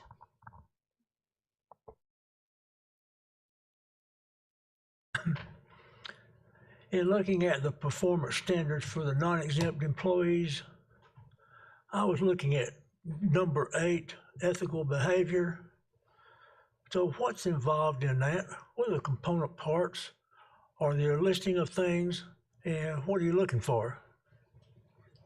Yes, sir. There's a list of performance indicators that we'd be looking for specifically with ethical behavior. It starts with the ethics video that all of us as part of Greenville County Schools watch. And it's things like professionalism and attendance and responsiveness. That ethics video is based directly on your board ethics policy. It's been in effect for several years now. Then there are other items, and we can send you the specific items underneath that because there are additional items underneath each of these. All these are, as you I think have seen so far, they're extremely detailed. That's why we tried to pick some examples. For example, classified employee, an exempt kind of professional technical type employee, and then the sort of evaluation we use with leadership at the very highest level of the district, just to give sort of a sample and a taste of what that looks like at every level. But we literally have some evaluation system in place for every employee we have. If you only work for us, you come one semester during the year and coach one sport one semester, you get evaluated, geared towards that set of coaching requirements or the standards we have for coaches, all the way up through individuals at the highest level of leadership. And all of those have been tailored. They've been built over time from a fairly simplistic single evaluation system to one that takes into consideration all the different facets of every job and making it more of a customized system. And we've made, I think, great progress in those areas, particularly considering we have very limited staff that works on developing evaluation systems and administering those systems. Now, I say administering them, it falls to the supervisor to carry out the evaluation, but keeping up with all those systems, making sure all the results are recorded and appropriately cataloged. We have a very small group that handles that part of it. Can I take a look at the ethics video sometime? Certainly. Okay, we'll set that up. I appreciate that. That's all I have. Thank you. Dr. Stiles? Thank you. I'd like to speak to the surveys. I think surveys are a great opportunity to grow personally and professionally. And as a school principal, I always enjoy getting the feedback from my teachers and my staff. It was a great opportunity for me to reflect. And sometimes it was a little painful because they were able to point out things that maybe I needed to think a little bit about or focus a little more. And I really believe that over time, they helped to make me a better principal and a better instructional leader. And with that said, I believe it's really important that all of our leaders at the district, no matter how high the level, I believe we all need that type of feedback. I think it's only when we obtain that type of feedback and we have that opportunity for that deep reflection in our own performance that we can really excel as a district at the highest levels. I understand your comments, Dr. Royster, about the development and how costly that is. I think this is a timely issue. And I think that if perhaps right now we can't afford to have a company develop the survey or whatever, I suggest we use teams working in combination with their leader to develop surveys that we feel would be meaningful and they feel would be meaningful.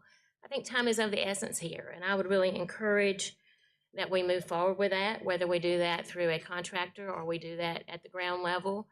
I think that is an item or piece that's been missing for a long time in our district that I would really like to see that gap filled.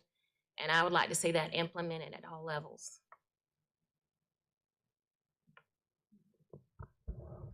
Thank you. Ms. LaVentus Wells. I'm going to agree with Dr. Stiles on that. I think it's very important that we keep up on this. And I know you said it was several 100,000 for the teacher principals, the school level faculty to principal survey. I just think feedback, I think accountability before people fall between the cracks, and that we really implement the program that's going to make sure and ensure that we're on top of everything. It's very important. I totally agree with Dr. Stiles. So thank you so much for your presentation. I appreciate all the information, non-exempt, exempt, et cetera. Thank you. And Joe Irwin runs a great ship over there, so thank you. Everybody does, but he's on top of it, so thank you.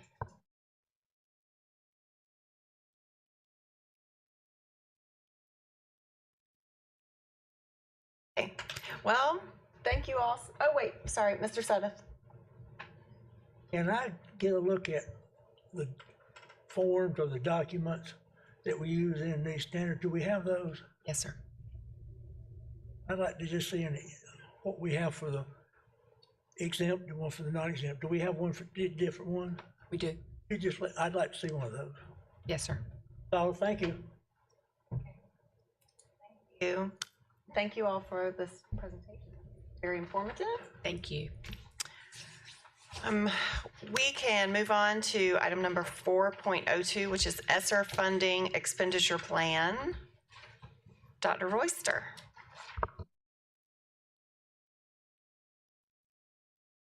Thank you.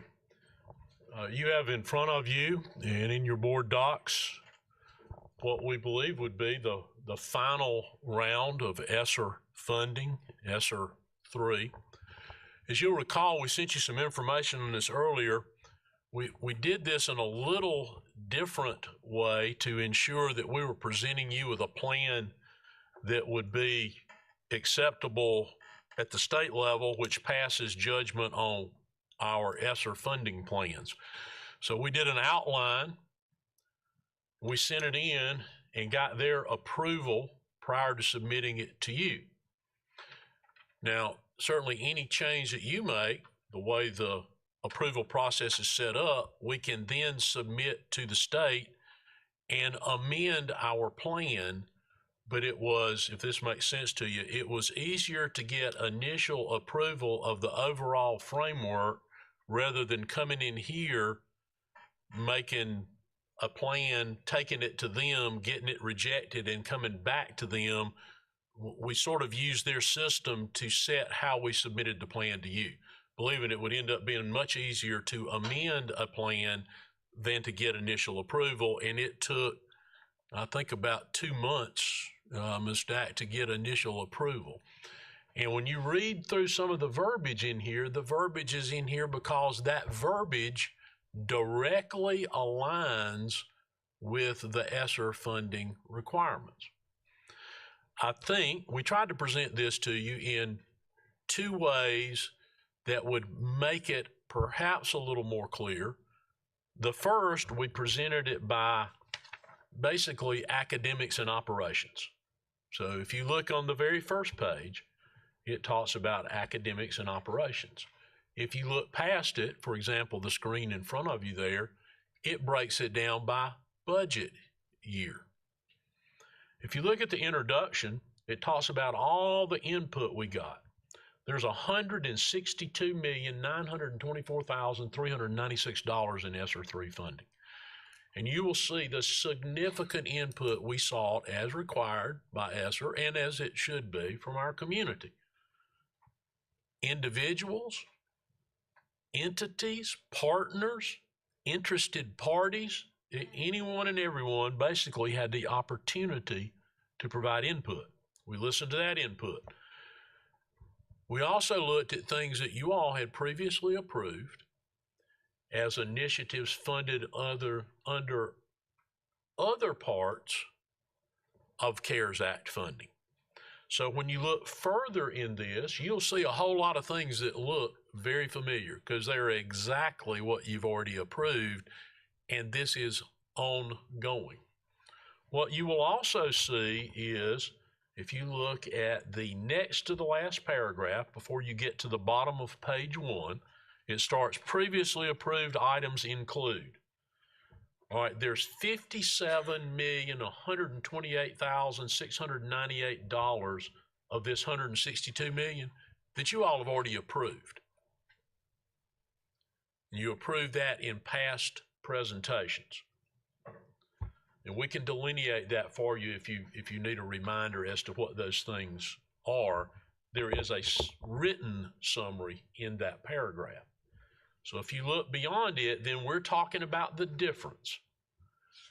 If you look on the very first page, you'll see the summary of that $57,128,698. If you look at fiscal year 22 to 24, that is the delineation of what I just mentioned to you in that paragraph.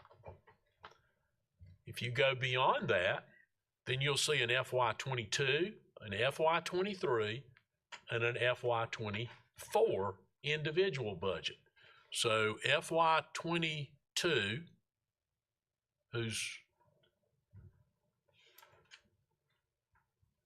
change it to the 22,745,000 slide. It begins with a line, on track Greenville, 655,000. All right, if you look at this page, which would be FY22 budget requested approval, that's the first page of things you have not already approved. If you will look down there, there are 3 things on there that are not simply an extension of some past approval. Those 3 things are on track Greenville, and you see a 7.5 FTE and software to support and provide intervention for at-risk students in pursuit of all students acquiring a high school diploma. These positions aid in maintaining the on-track early warning response software and facilitate the on-track process to help identify students who need intervention and support. These are school-level positions to carry out those functions. Outdoor furniture. For outdoor learning spaces to reduce the risk of virus transmission and exposure to health hazards and support student health needs throughout the district. That's picnic tables for every school. That's the plain English translation of that. In other words, providing an outdoor dining space at every location in the district. Some already have that. It's expanding it to others. Camera systems. You'll see the explanation there. Effectively provide contact tracing and increase student safety on district transportation and in athletic stadiums. All right, again, that's to align it with the ESSER approved expenditure. What that does, we're not currently doing, is it relieves some capital budget funds down the road for bus camera tracking system replacements, allowing them to be done immediately, and it adds cameras to our stadiums which do not have cameras. Our stadium facilities do not currently have cameras. Those are the 3 things that would appear there that have not appeared before. All the others, if you look down through there, you will see those are items that you are accustomed to seeing and have been approved in various other CARES expenditure requests. Now, if you go to FY23, which is the next page, again, you'll see on track Greenville. That's carrying that out another year. Educational software, supplies, and technology. And you will see an explanation there of the items that would purchase over a period of time throughout the life of the ESSER funding. Edgenuity, Read 180, remediation kits, that sort of thing. You will see a line item for mental health services. We currently provide some funding for mental health services that looks to set aside an expansion of that and to continue Gaggle and to continue Rethink Ed.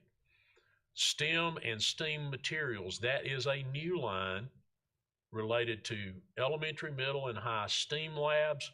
Kits, materials, and subscriptions be purchased for students K-12 to enable learning through science, technology, engineering, arts, and mathematics. Relatively small cost in the overall scheme. If you flip to the FY24 budget, the only line that appears there that does not appear in the other 3 pages is a technology refresh for virtual teachers in the amount of $130,000. All those expenditures, those already approved, those that we seek your approval either to continue or to initiate as new, equal out the total of the ESSER funding of $162,924,396 to be expended by the end of fiscal year 24. In some cases, for example, a large item in there is $13 million for virtual program. Virtual program is 100% budgeted to the general fund. That will allow a general fund journal entry, which will effectively move somewhere in that neighborhood of $13 million to your fund balance at the end of each of these years. There will be some other items in here that will allow for the same. So I tried to hit the things that were new. They may not be new to us doing those things, but they're new requested expenditures under ESSER, and to cover those things that are continuations.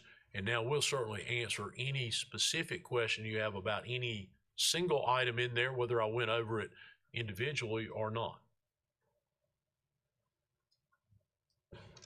Great. I saw Ms. Mosley's hand first. Dr. Royster, I have a question about our social emotional curriculum. This is the first year we've implemented that, correct? Yes. Okay. What kind of evaluation has been done to determine if it's effective? I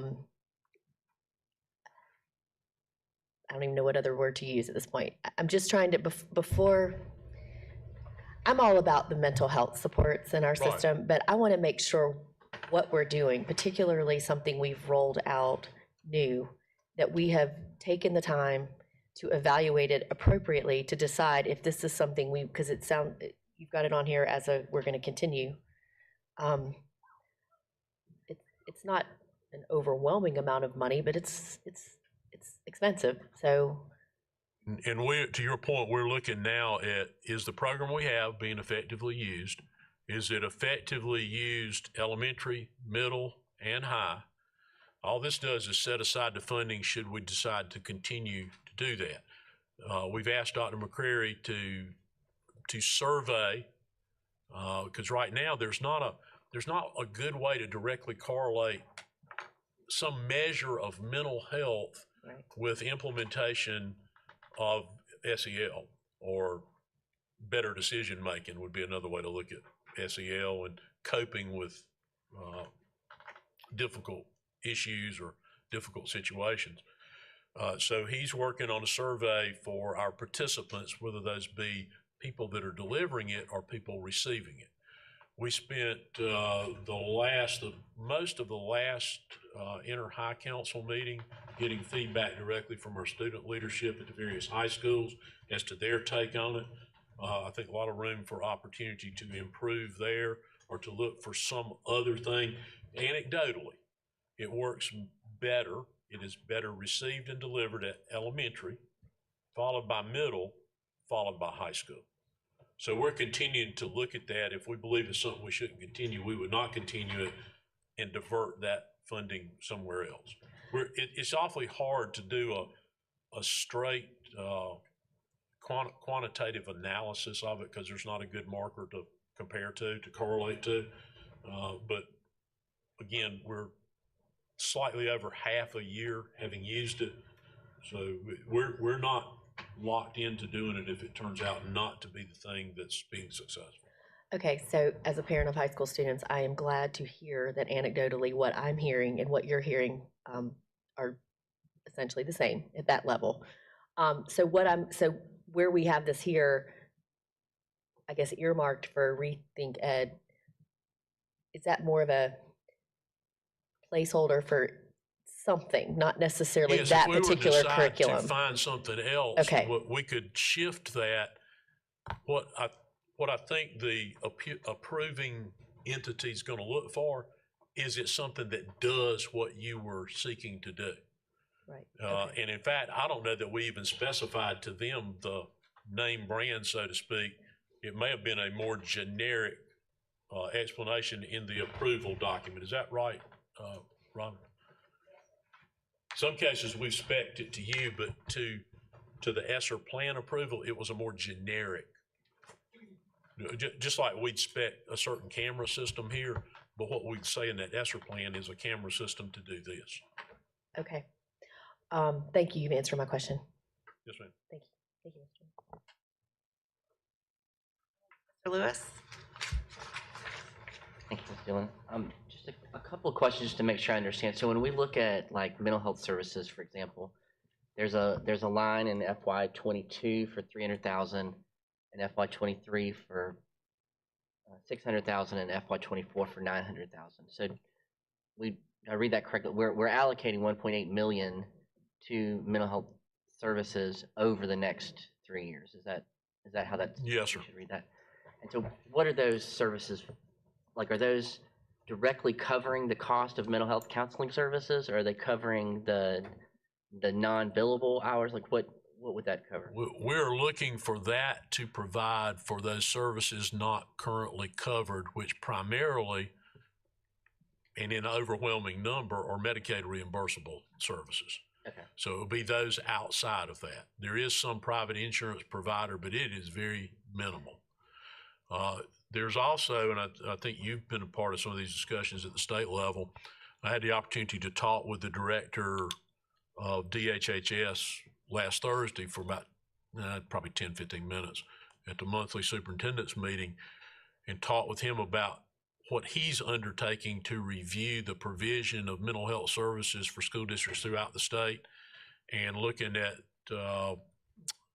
the ability to require, I think that's one of the things they're looking at, to require providers to provide that service, and then how might mental health help to fund those things, and what are various models that would enable a broader delivery of services. And one of the things that we mentioned is we believe that we generate significant amount of Medicaid payment. Not real clear that all of that remains with local mental health that's delivering all of our services. And that was an area we suggested that consideration be given, and some perhaps some review of how those revenues are used. So this is a little bit to the degree of a placeholder as we move forward. Okay. We want to spend the money we need to spend to ensure we have mental health services for students. We don't want to spend any money that we could spend on otherwise educating students to provide those services if some other agency or entity is going to provide it. And quite honestly, I believe that mental health services ought to be provided by mental health, as opposed to school districts. We need to be the site at which they're provided, because that's where the students are, and I think they will better receive those services in place in the school. They need provided. We already have to be in a lot of businesses, and that's an integral part of our students being successful, but it's really a business that mental health professionals in agencies designated for that purpose, I believe, are best suited to carry out. So just to make sure, so we're talking about 1.8 million of new money. This is not replacing other money that we've already allocated to. Now, we have a small amount that we're spending now, several $100,000. In addition to this. Yes. 1.8 million. And we're spending that out of, I believe, Title IV. And ideally, you would envision it being used to cover mental health services that Medicaid does not cover. Yes. With a conversation with mental health about whether they have other resources that can also cover those things too. Okay. And then obviously, but from both of those sources, Title IV is not a stable source of funding. It's federal Title IV. It's had a fair infusion of money for the last several years, but ordinarily that's not the case. So that's not a stable source. Obviously, ESSER is not, it's stable for 4 years, but it's not stable after that, or 3 years. So at some point, we have to proceed cautiously. We have to look for general fund funds when ESSER's gone, and if Title IV is not a consistent source of funding for that purpose. Okay. So we always want to go into it with that mindset that we would have to find that from the general fund somewhere. The other one I wondered about the permanent substitutes. So so this was the program I think I recall where the board approved funds to essentially hire a full-time sub to be at Berea Elementary School, and then they didn't need a new sub. They could just pull that sub every day and put them wherever they needed them. Yes, sir. Our HR department analyzed the schools that had the highest rate of unfilled subs, and we assigned out these permanent subs. This carries that program through until fiscal year 24. And as I talked to principals who received those full-time subs, they have definitely said it's made a huge difference in making sure that they can sleep at night knowing at least there are one or two people in the building that are going to be available that next morning. Is this an expansion of that program, or is This does not expand it. It carries it forward in those subsequent years. the same schools who currently have permanent subs? It could be a school could move in and out if they begin to have a better fill rate. Now we have our schools that have traditionally had the most difficult time. We already had some permanent subs in those locations. These are just the ones that were added during COVID. Okay. There also is allocations for additional dollars for subs. Is that additional money for subs, or is it money that we've put in here for subs that?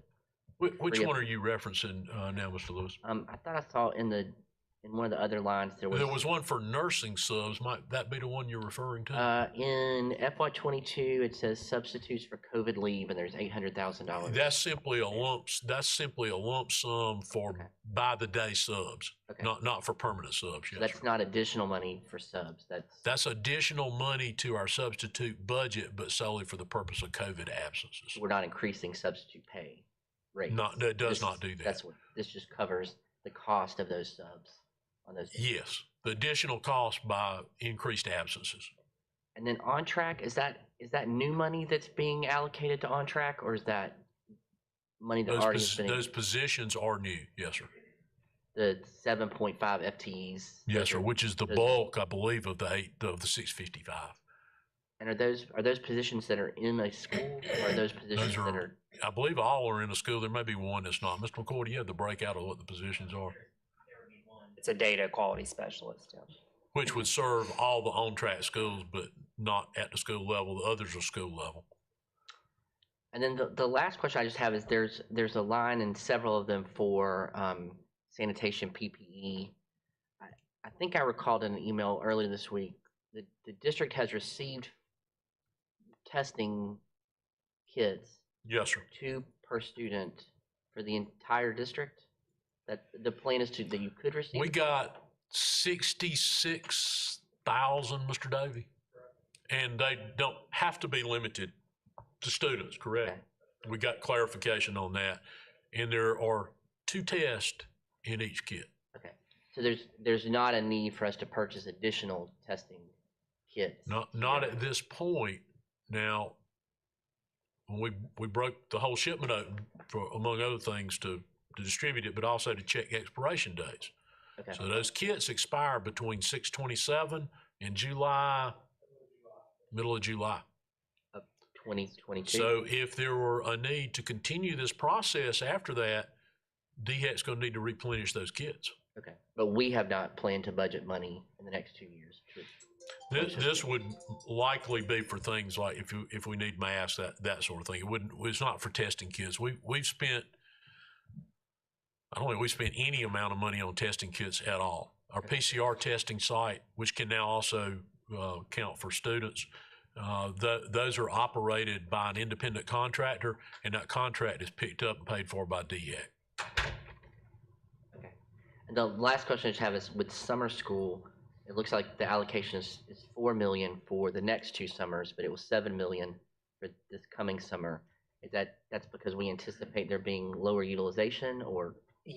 Well, that, and if you recall, even this past summer, we spent about 4 million. We reallocated that through your last board approval process and other things. So really, we feel like going forward, we have, I think it's 7.5 this year. But we feel like, yes, going forward, really, the 4 is gonna be plenty. Because we have fewer students who will be needing it? Well, just even given the 10,000 kids that we had last summer, we really only spent about $4 million on that summer school, because a lot of it's dictated, of course, by supply and demand of teachers who are willing to work in the programs. Okay. So the only thing that I didn't see here that I wondered about is, we have had a challenge, particularly with our hourly employees, with staffing, bus drivers, food service. I know even within our health programs that aren't hourly. Is there any recommendation that's going to come in the future for increasing There'll likely be some recommendation in the general fund budget request, because whatever we do there, it will become an ongoing recurring cost. And as you recall, you all, at our recommendation, voted last year to take $20 million out of fund balance to carry your budget forward without doing a tax increase. So we have to be very cognizant, one, of coming off of that $20 million dependence from our bond rating. They're going to look at that negatively if we don't begin to come off of it. And then any salary increase obviously has a recurring expenditure to it. So even if you used this to implement something like that, when it drops off in FY24, then you've dug that $20 million hole that much deeper. But it's going to be incumbent on us to present you with a recommendation for improved salary, because we can't compete in the marketplace. Right. Okay. So we expect that to come with another recommendation. Yes, sir, in general fund budget. Okay. Thank you. Ms. Goodwin-Caldwell. Dr. Royston, you have on your USC colors today, don't you? I'm used to Clemson, but I like what you got on I today. think that's a poor way to start a conversation. These are, Mr. Davey, what color are these?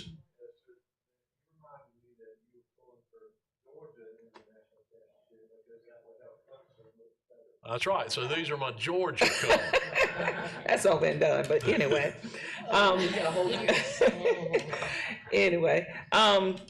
Dr. Royster, on the mental health services, is it our district, or was it another district that they mentioned on the news about the student IDs having that mental health information on them?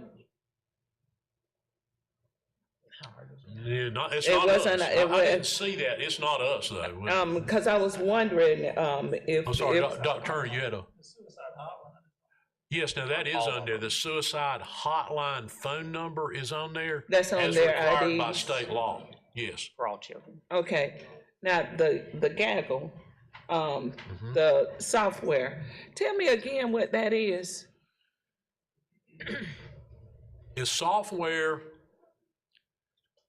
that detects concerning statements that might be made across any platform that we operate electronically. Threat, student who's talking about perhaps harming themselves or somebody else. To go beyond that, I'd want you to go into executive session. But I think as an overview, and we believe, based on the ability to do that, been able to intervene in several situations where that was being contemplated by a student. It's monitored 24 hours a day, 7 days a week, year round. It's monitored by the third party that operates the software, but then they notify our on-call person.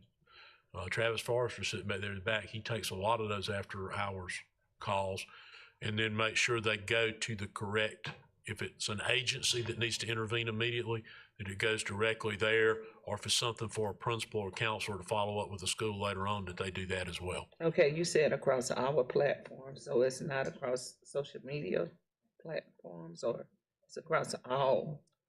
Or just ours, just the districts? I would defer that answer to executive session because it's a security issue. Okay, okay, all right. Or I'll answer it for you individually later. Okay, on the STEAM materials. Yes, ma'am. I know that when we built all of the schools, we built in a science lab. Are they gonna be utilizing those again? Or are we gonna look at getting science teachers back for those labs that we have in these schools? I suspect we're not going to be able to get science teachers back because, quite honestly, we can't get enough science teachers to teach the specific science courses. But I'll let Mr. McCoy speak more specifically to the use of those kits. Yes, ma'am. The STEAM particularly, a lot of you probably know, probably elementary schools now have STEAM labs, and some of them actually are in those science labs. Depends on what kind of setup they're doing and movable furniture, not movable furniture, but the bulk of that would be for those STEAM labs that are set up in the elementary, and really they're doing coding, those types of STEM related to hopefully get kids more interested in engineering and coding careers, which is a shortage right now. Do they still have the science kits that come from Roper Mountain to the schools? So those actually came from the warehouse for the last 5 or 6 years, but the state's in the process of adopting new curriculum and new standards. Whether or not there will be kits with those or not, we don't know yet, but the kits that we had existence have been sent out to the schools. So they have all their kits for their modules to use in their schools. Okay, because I know when we were looking at the data and that fourth grade data, and it was, okay. Yeah, and I agree. That, as you know, that's, particularly when, again, I'm not as concerned because I think the spring will gain those back. I think fall, teachers focused on math and ELA heavily, and certainly did science. Those experiments, as you know, take a little bit of time. They have to get materials out and things. So, we typically see a big dip at Christmas time, right after Christmas, in those benchmarks in science, and then we gain that back typically by the test date. Okay. All right. Thank you. That's all I have. Leventis Wells. Thank you, Madam Chair. Dr. Royster, if we have that funding in there for summer school, and this might be for Mr. McCoy, I know you said we have 10,000 students in that program during the summer. With so many that have fallen behind, can we increase that number since we have all this funding? And I know you stated that we only use 4 million? 4.5, yeah. If we have that 7, I feel like it's so important to catch our students up. And I know it's a difficult time during the summer because there are a lot of different things going on.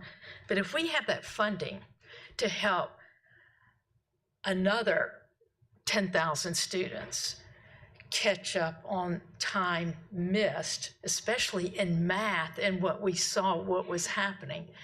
And I know you said teachers don't want to teach in the summer, but I just feel the need to proceed. I think, Ms. Leventis Wells, we may have a different outcome this summer. We have a large number of teachers who do obviously teach for us in the summertime. Coming off of last year, I think was very difficult, just what they've been through. We've already got a lot more interest so far this year in teaching in summer school than we had last year. Yes, so we're not limiting that to 10,000. If we can, right now, the way we've allocated that is we've allocated on the full 7.5. So the schools have the money to, to your point, not necessarily almost double, but almost double, right, if they wanted to, the allocation of teachers they used last summer. I just think if we're allocating that much money, we should utilize that money. And that money should go towards getting these children caught up at whatever expense it is. And we have that funding through ESSER. So, Dr. Royster. Well, I think in another way to look at what Mr. McCoy said, we're carrying forward money that we already have. Okay. So there's plenty there. Now, you got to get parents buy-in that your child needs to come in the summer. And, they've done a good job, I think, of promoting that with parents and talking with them about it and the need to catch up. And I think, to Jeff's point, last year been such a difficult year, probably fewer people were interested in working in the summer.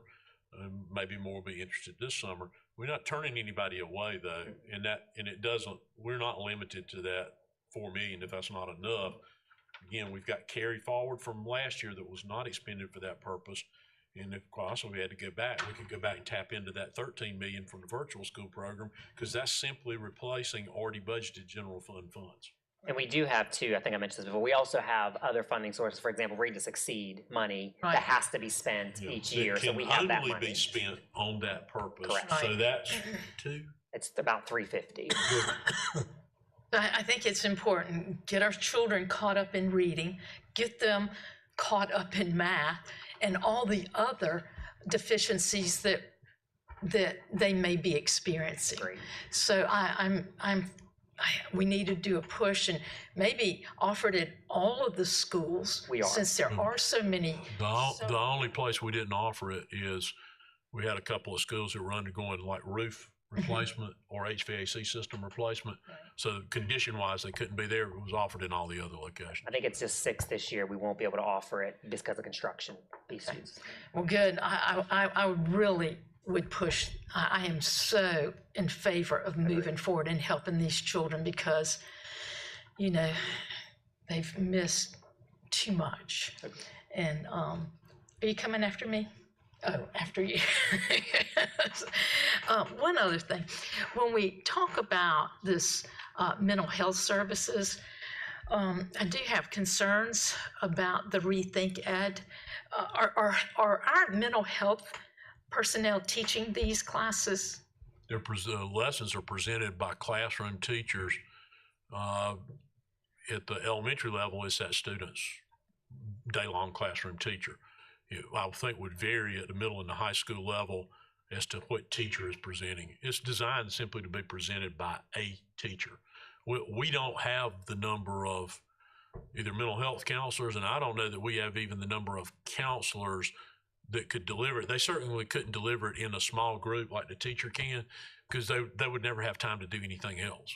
They do. I will say, Ms. Levence-Wells, that is SEL curriculum, so it's not mental health curriculum. So our counselors do step in, you know, once they refer a student, for example, that would need possibly mental health counseling, that's when that would be referred to the school counselor. So I would not have a problem with this curriculum if it dealt with mental health issues. Are students able to opt out of this class? Mm-hmm. Yes, ma'am. Okay, because I've heard very, very, very negative things about this curriculum. And when I see it falling under mental health services, then I'm thinking a mental health personnel is instructing. But to know that just anybody is teaching it presents a major issue with me. So I am not in favor of this at all. Thank you. Okay, Mr. Meek? Thank you, Madam Chairman. I want to make a motion that the administration's recommended. Then I have some questions. I want to make a motion to approve the ESSER 3 funding as presented, which are included in the ESSER funding expenditure plan preliminarily approved by the State Department of Education. Second the motion. Got a motion and a second. Motion, yes, there was a motion and a second. Now I have a question. Okay, question. Thank you. Going back, if I get this pulled up here real quickly, to the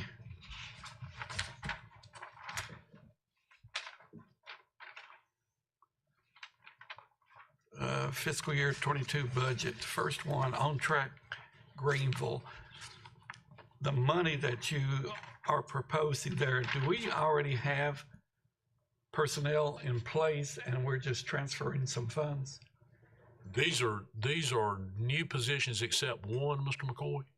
Am I off on that? Yes, sir. These folks are in these positions already. These were the money that previously had been picked up by On Track. We're being paid for by United Way. Through the grant through United Way. Yes, sir.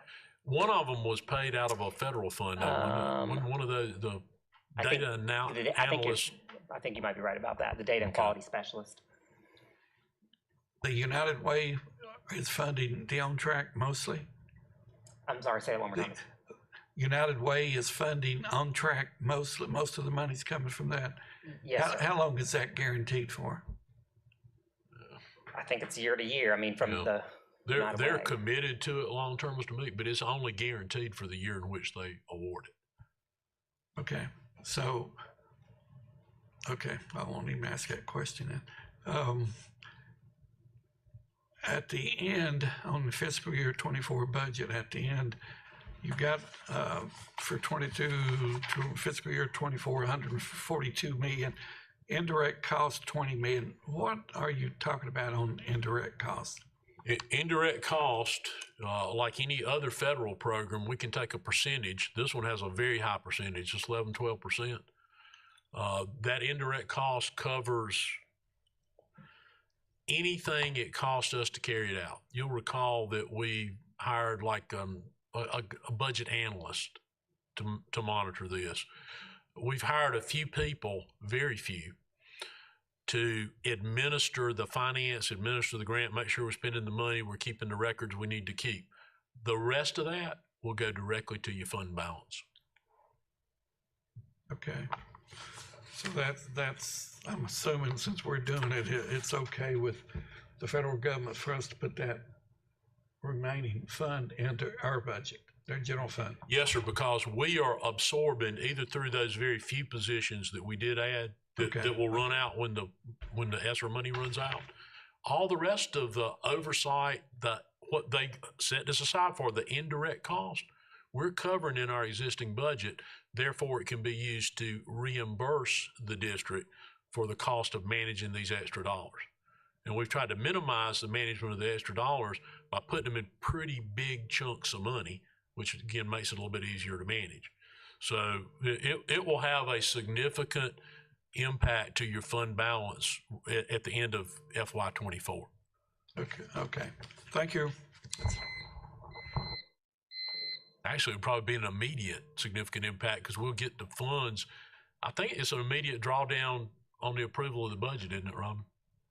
Yes, it'll happen every year based on what we spend.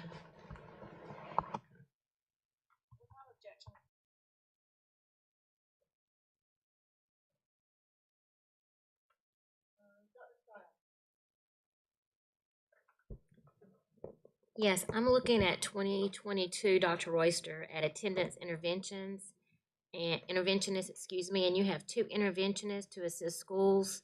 Are those new positions, or are we adding two new positions for 22? I believe that's continuing those that we ask you to fund out of CARES 1 or 2. Okay. Well, I would just like to make a comment that this is an item that I feel is really important as we look at closing the achievement gaps of our students, and we look this morning at the number of students who are making Fs, and we know that, and we've heard that the reason that students aren't performing is because they're not showing up. And I contend as a school leader, it's not just because they're not showing up for virtual school, it's because they're not showing up for regular school. So I believe we should, put some effort into really looking at this position. And I like the fact that it's called an attendance interventionist, but it's also an academic interventionist, because when we get these people involved and we get these students in school, that really closes the gap. So I'd like for us to think about that, and I would encourage thought into increasing that position. Also, I'm thinking through that, the interventionists, they usually don't come into play until after 10 days of unexcused absences. At that point, that generates action on the part of the school to complete some paperwork that's needed to provide to the interventionist, and then time for the interventionist to schedule the visit. And so I'm wondering, and I'm just wondering this out loud, how many days could it take after that 10th non-excused absence for that interventionist to actually get into that home? And I'd like to know if we track the data to see how long that takes. I definitely think that's something that we could, maybe use that data to make good decisions if that's something we do. But I contend that we need our students in school, and that maybe we can improve that process by adding more specialists for interventionists. I'm gonna let Mr. Arnold speak to the process. He's out here, he supervises that area. I believe there's actually intervention at day 3, day 5, and day 10, isn't that right, Ken? But the more formal process initiates, I think, at 5 and goes to 10.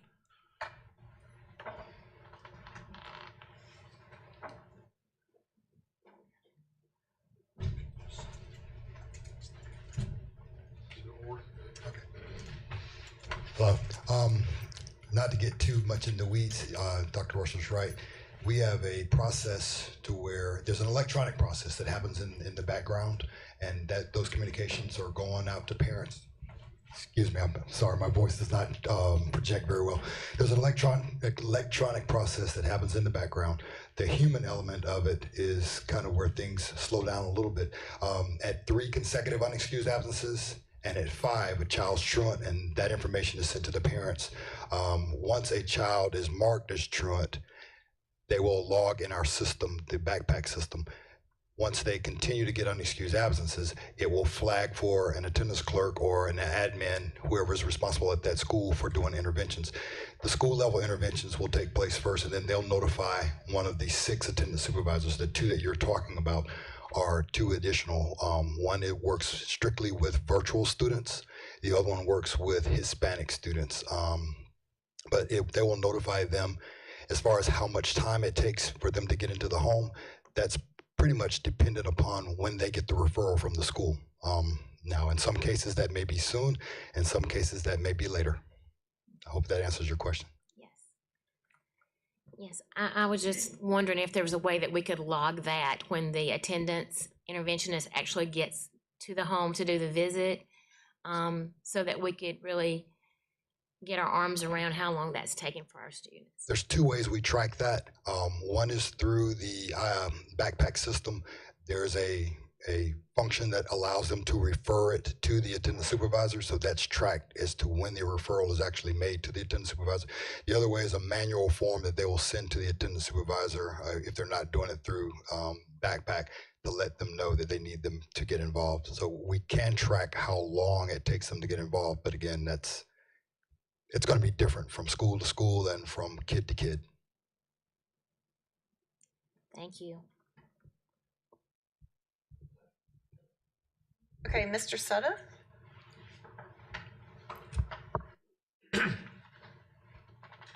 Clarify, Dr. Royster, do we have truant officers? Yes, sir, we just don't call them that. Do they go to the There's the home? chief truant officer right there. Do we go to the home and get them to come to school, and if they don't come, do we take them to court? Yes, sir. It's not as straight a process as you will recall from your days, but that was because of changes in the family court system having nothing to do with the school district. That happens very much later in the process than what you might recall from your time working in a school. Okay. On the summer, I'm looking at what we've already approved. On the summer school, does that mean summer school is free? Yes, sir. So And anybody, they get their lunch for free.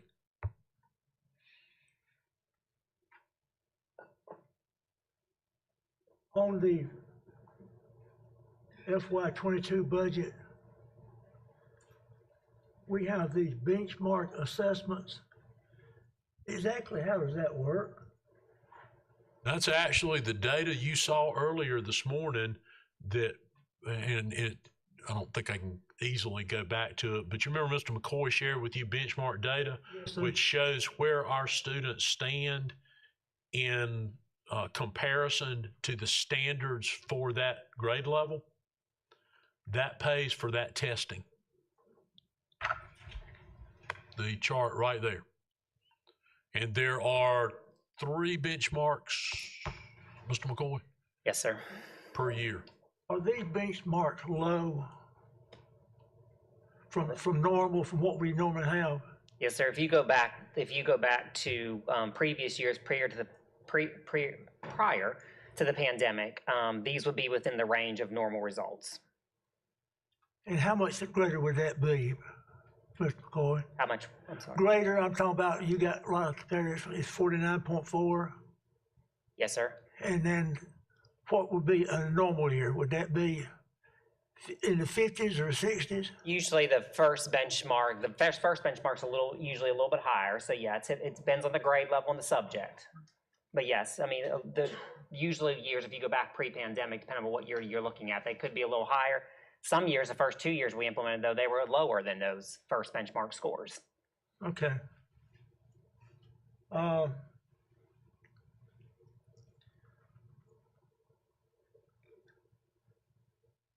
Camera system, is that for just stadiums?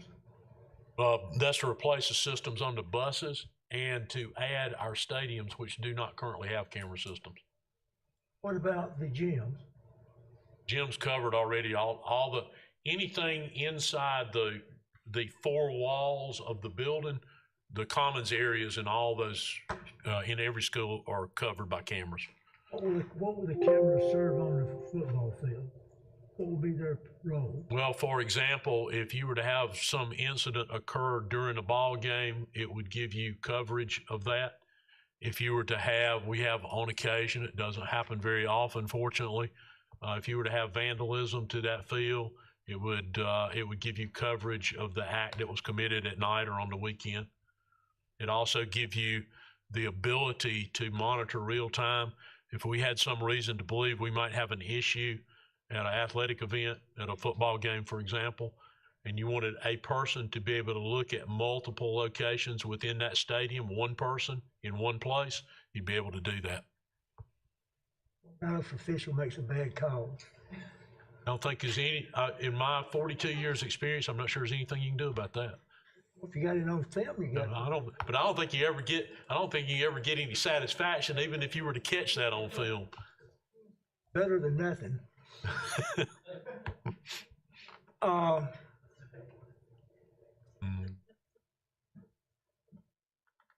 Looking at the FY23 budget. Yes, sir. What I was looking at here, the tutoring, is that tutoring just reading and math? Primarily reading and math, but at the high school level, it could be other subjects. It could be correct, Mr. Middle and high could be both, all subjects, yes, sir. Would that be for credit recovery?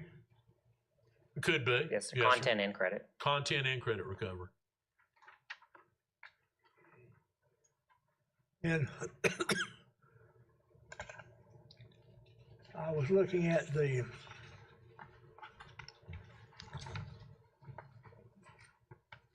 where did I see the band instruments? That's in the next presentation. Oh, it is? Yes, sir. Okay. That's general fund balance request.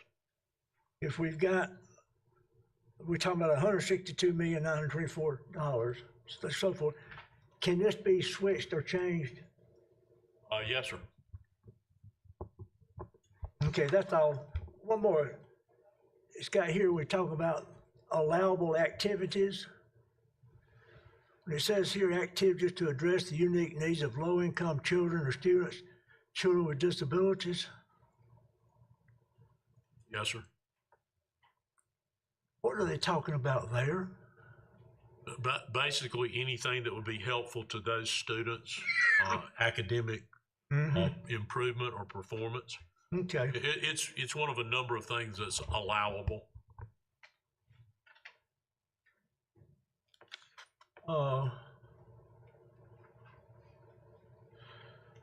We're talking about school facility repairs and improvements to enable operation of schools to reduce risk of virus transmissions.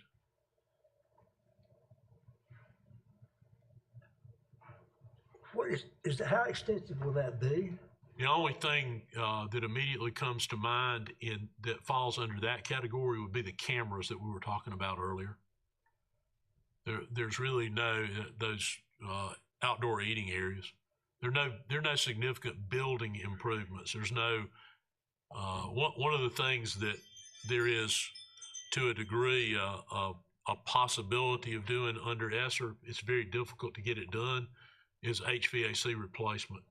You have to show that you're improving indoor air quality, and you have to be able to turn the project around from design to delivery to installation, completion within that 3-year time frame.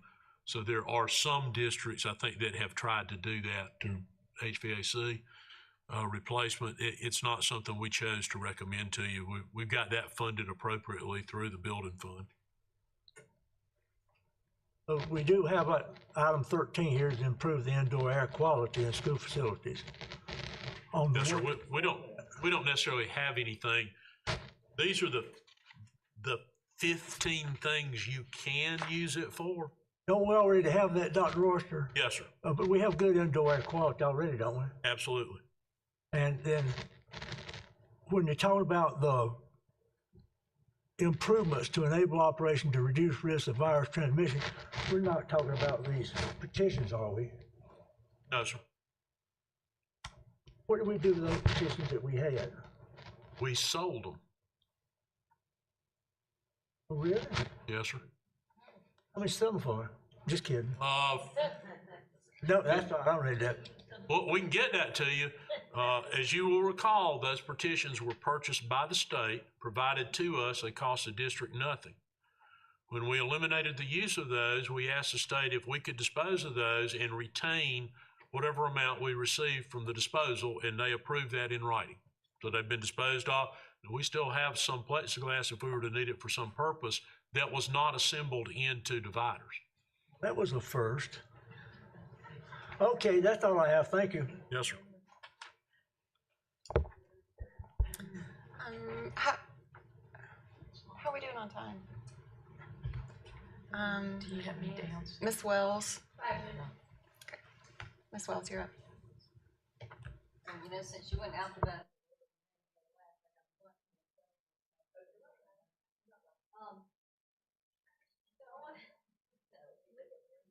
Plenty of time. Yes, ma'am. I want to make sure I understand sort of how these funds are going to come in and go out and then impact to the budget. And you sort of alluded to it, you know, this is great, right, that we're getting all this help and we can do all these things, but at some point, 2024, this all goes away and we've got programs that we've put in place and we have things that we've done to support students, and then all of a sudden it's not there anymore. So I know that you think about that and you guys are planning for that too, but I want to make sure I kind of have a comfort level. So the funds, we have a plan that we've submitted to the state. They've approved it. Once we approve this, does the money get, is the money sitting in an account waiting to be electronically transferred to us? What is that going to look like in terms of? We have to file claims to get the money. Okay. All right.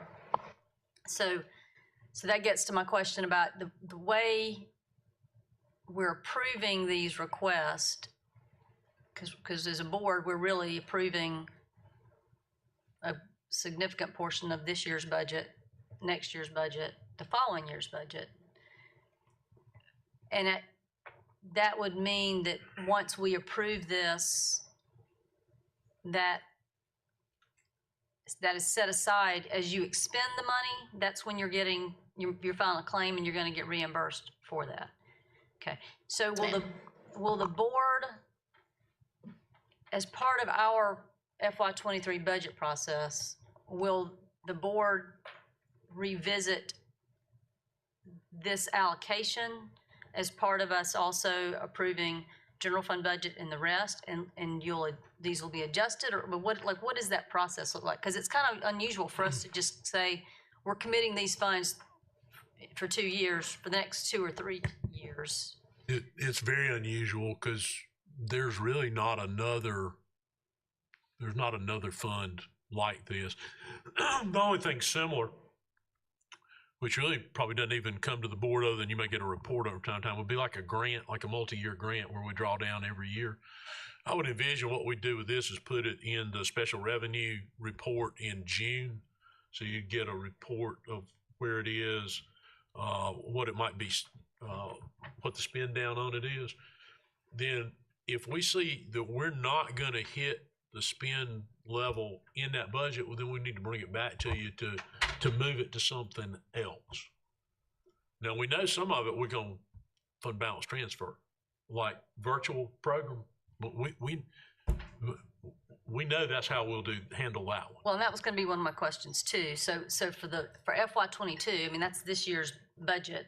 We'd already approved the budget, and then now we have these items. But of the 22.7 million, how much of that is really going to be kind of a journal entry transfer, that this is something we already had in our budget that we're sort of going to have?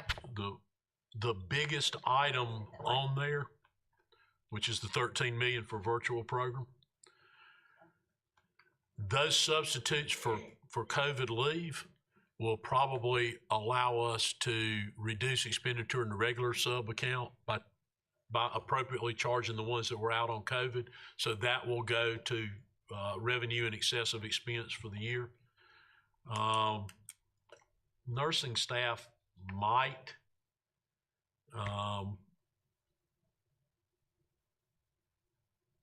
Those are probably the biggest ones. So like the On Track Greenville, that started with the Social Innovation Fund, then United Way's now kicking in. The 655, is that money that was committed? Because those are FTEs that exist, that program, those costs exist. That's to continue those forward for which they don't have a source of funding right now. And what we would work towards in that 3-year period would be to try to get additional support from United Way, and they seem very committed to that. This gives them a little bit of a kind of a breather from that, as well as the district. And we'd also look at what applicable federal funds might we have, because those schools tend to be Title I schools. So could we apply some of that? This is, to a degree, relief that I think we could pick back up through non-general fund revenue sources when it's over with. If that makes sense. But the 655, at least some portion, we're running On Track Greenville this year. That's this year's budget. So this year, how had we funded it before we decided that we would pay for it with ESSER? United Way. United Way. Okay, all right. So that's where you're saying we're going to give them a buffer that, hey, this is kind of money ahead that we can put into either this program now or set it aside like a grant and have it for the next, for 2025, right? As long as we get it expended by FY24. We try, as you can see going through that, we try to take things that we will not have a long-term commitment to continue, and or things that we already do that this will allow an enhancement to the fund balance, or things that truly are, we're going to do this one time. And in some of them you'll see are things that we've come to you before and said, how about take this out of fund balance? It'll pay for it for 3 years to 5 years. Well, that just gives us relief from doing that for that 3 to 5 year window. Right. Well, and that's where it's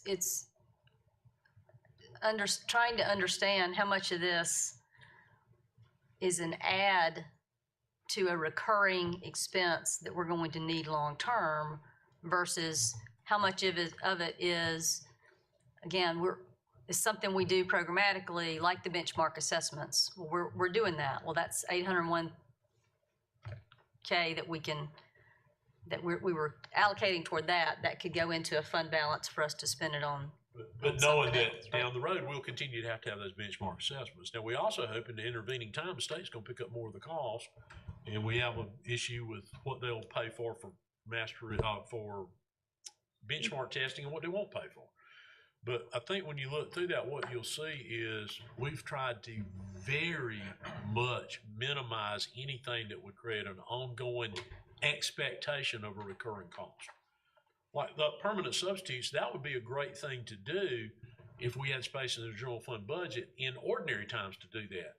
But could we live without that? Absolutely, because we've operated schools for years without that. But it makes it so much easier on principals to know that, pretty much every day in almost every school, because of the size of our schools, somebody's absent. So there's somebody's going to go in that first absence every day. and it's a person who gets to know the students and students get to know them. So there are a lot of advantages to doing that, but it's a much higher cost than a day-to-day sub because of the benefits. Okay, so for instance, the educational software supplies and technology, that's 3.3 million each year, I think. Is that, yeah. That, a portion of that, like Read 180 we're using now, right? Right, and I believe you all forward funded that initially out of fund balance and then maybe one round of CARES Act. Isn't that right, Robin? And some of that too, Mrs. Wells, just so you're aware, that some of those things you see up there are increased licenses to a base that we had pre-pandemic that we need right now while all of our, we have more kids who need the interventions and remediations. The idea is that we will jettison those extra licenses at the end of '24. Hopefully. I'm very confident we will be But jettisoning. that's to, and I should have mentioned that, that's a kind of an acuity-based subscription. Right. The more you need it, the more it costs. The more people who need it, the more it costs you. So I guess along those, Excuse me for a second. sorry. Can we extend for 10 minutes? So along those lines, what I would like to be able to see is if there's a way for us to, at least in some broad numbers, to be able to say, here's what we're going to be able to cover with ESSER that's part of our recurring budget, kind of our existing services, because we already had a lot of remediation in place for our students, so thank goodness. So I'd like to kind of see what that is versus what's the extra, what's the above and beyond, for each one of those years, just to have an understanding. It's great. I think we have an opportunity, certainly people have talked about this as a generational opportunity to make a difference in the way we deliver services and the rest. So I know that you guys put a lot of thought into how to leverage that. I'd just like to be able to kind of more clearly see what that looks like. We tried to walk the line with that. That's certainly aspirational that this is going to make a generational difference. Well, the problem with that is, as you know, you can't continue it past this cliff out here. Yeah. What did you really accomplish? So how can we make the highest impact short-term difference and create some long-term opportunity to fund things that we know we'll need over the next 5 to 10 years, and use this as an ability to do so. So then that allows me to pivot to my other question, and you mentioned this a little bit when you're talking about the HVAC. So I might make a case that one of the things that could help, if you look at what the activities are, and I don't remember the exact wording, but they say something about the activities that might improve, the safety of students. And so I would make a case that if we had fewer students in classrooms, in every classroom, that would improve health and safety, sorry. So if we could use some of this money to accelerate where we have school additions. Now, I understand you're right, we got that FY24 deadline, but if there's could we look at accelerating some of the building program and some of the capital improvements that we need with some of this funding to allow a little more space and room and relief in our schools ahead of the attendance growth that we need, and as part of that? Yeah, if you recall, we did a workshop on long-range facility plan, and we're about to schedule another one. I think we now have answers to some questions that we need to have answered. And I believe in there we ask you to look at $65 million from fund balance. A significant portion of that fund balance was created by the ability to journal entry eligible ESSER expenditures to currently provided general fund line items. And in a minute, you're going to see a request to do something that's to a degree related to the building fund, but there are also it leaves some that we've not yet recommended, and this will obviously generate some more. So one of the areas that we believe it can best be used long-term, as we've tried to do for a number of years now, anytime we can get fund balance to use that for a non-recurring expenditure, to build a building, to do whatever that might be, build weight rooms, add classrooms, whatever it might be, that's a great use of fund balance because it's non-recurring. Now, the fact we'll have a building need will always be recurring as we continue to grow, but that gives a way to fund that with avoiding additional increases or minimizing additional increases in debt service millage. And that's where I was going with that. I think if we can leverage this money to take care of what we know are going to be our capital needs, then we're not going to be looking at turning around the capital side and saying, okay, well, now we have to look at operating millage is always, it's a challenge to continue to meet the general fund budget as expenses continue to rise. Every year that we grow, we have to add teaching positions. And every year we need to recognize the value of the contribution of our employees and raise their pay. Right, and state funding doesn't keep up with that. Nope. So operating millage is something that I think that's just the thing we have to deal with every year. Debt service is different, and we've done a good job of kind of spreading that out. But if we could look at pushing that even further by utilizing these funds in our capital planning and capital funding, I think that's a great way to use this expense. Not at the expense of doing what we need to do for our students that need interventions right now, but to leverage as much as we can beyond that toward that capital investment. So, okay. And so when we approve this, if we approve it today and then we will vote on it at the board meeting, then everything into FY22 would be, a claim would be made for that, and that would kind of not immediately, but As those expenses occur. that would come back in, and then 23, even though it's sitting there and we've approved it. So I guess that begs my last question. Do we have to approve, I guess you got the state to approve all of the whole funding plan. Is it necessary that we approve the entire funding plan, or could we just approve FY22? What's the driver for us approving all of it? I think the expectation from the state is that we have locally approved the plan that they've approved. Now, you can do it that way, but I don't know how that benefits us in any respect. We can always make amendments. Yeah, we can always, if we see we're not using this for this purpose, we can make amendments. You can make amendments. We'd come to you and ask you to amend the plan. Okay, and I guess to that end, then can we have an expectation that you'll come back and report to us periodically on these expenditures and even kind of the relevance to what you've asked us to spend the money on? Because maybe the number of interventionists we need in 23 or 24 is a lot less than what we thought, or maybe it's more, but is that? Yes. Versus, because what could happen is, it's like with a grant, once we approve a grant, it doesn't matter how many years it is, that doesn't come back to us at all. We don't. This is different.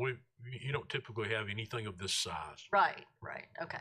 So there is, the administration is willing and able to come back, bring this back to us each year with kind of, here's where we were, here's what we spent. I think, as I said earlier, the first time I think you should expect something from us on this would be when we share with you the special revenue budgets in June. Because in essence, you approved this month. We're only talking about, basically drawing down March, April, May, if we've drawn anything down on it into that first fiscal year. Because they will allow it to cross fiscal years. Correct, Robin? Yes, sir, and we can claim prior to today or whenever you officially approve Claim it. it based on the state's approval. The fiscal year. Of course, the biggest chunk of this would be we journal entry at one time, which would be the virtual school. Virtual school. And then also there are probably several items like that, right? Because That's the biggest one, and we do one journal entry. Yeah. one big one for that sum. So anything that we budgeted in FY '22, if it was in our budget, then you can claim that because we had committed it. Yes, right? ma'am. It was committed funds, right? Okay, so that should be a significant amount that you can pretty quickly meet. Okay, thank you. Thank you.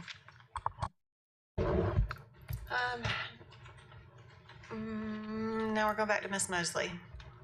Thank you, Ms. Doolin. I'm sorry, I'll make this as quick as possible. I forgot to ask this earlier. So I've had a concern expressed to me about COVID leave. I don't remember the details. I know we gave there was some stuff associated with COVID. 80 hours. 80 hours, thank you. We obviously have teachers and staff that incur normal absences in normal years because of ailing children, children at home or their own health care, health concerns, et cetera, whatever it is. Have we looked to see, and is this getting expressed, this might just affect one person, have we looked to see if what we've done is adequately taking care of our employees in this regard? Because, for example, the concern that was brought to me was because she has had a lot of extra, her special needs child has been sick a lot. Do you need it 10 times? Because the child has been sick a lot this year, so she has all of her absences documented due to her child's illness that she's had to stay home for. She has exceeded the leave that's allotted to her. Plus, when you throw in the fact that prior to test to stay, we had teachers and or staff staying home extra because of the quarantine requirement that we were required. Have we looked back at that to see if we have adequately taken care of our? It's not something we've heard a lot about. If you'll send us Okay. that individual, we'll look at that individual. Okay, I didn't know if there was a process they could go through to We appeal on occasion look or, at the statistics of what Okay. leave's been utilized, but we've not done that lately. okay, But if you'll offline send us the name of that person, and then we'll look at our statistics about leave. But it's not something we've heard a lot about from employees. okay, well, and I obviously don't expect it to be an ongoing, now that we have this test to stay, it can keep people at school. Okay, all right, I will do that, thank you. Thanks, Ms. Dorn. Okay, now, Ms. Leventis-Wells? Yes. Dr. Royster, first of all, I'd like to thank you for the thought and the vision of putting cameras out at the athletic fields. And also those will go where the bathrooms and everything are, that it will be full The entrances, entrances, yes, ma'am. I like that. Entrances to the bathroom. It's all about safety, and I think that is a priority. So for our students, staff, and parents, et cetera.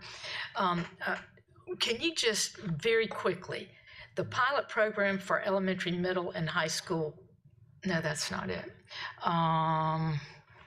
Where is it? The contract with Greater Greenville Mental Health to provide mental health counseling services. Can you just elaborate a little bit on that? Well, we don't have the specific detail to that because that's an ongoing discussion with them. Okay. It's also affected by what the state may end up doing at the state level.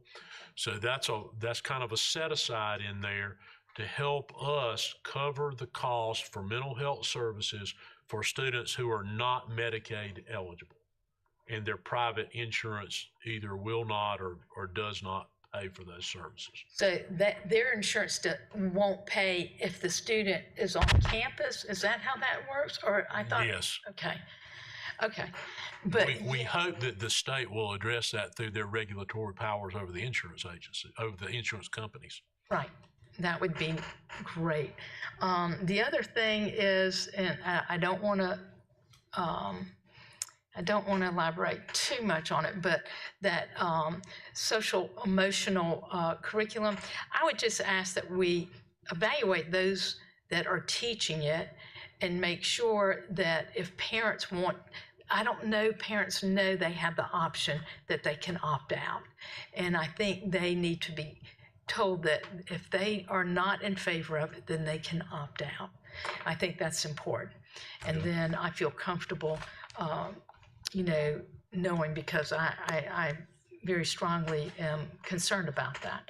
So other than that, I like everything that has been presented and that y'all have Thank you. explained. Thank you, especially about remediation for these students in the summer. Mr. McCoy, thank you.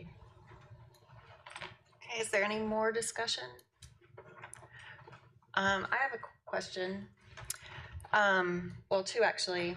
There's 13 million budgeted for the virtual program Yes, for ma'am. 2022, but not in 2023 or ongoing. So why is that only for 2022?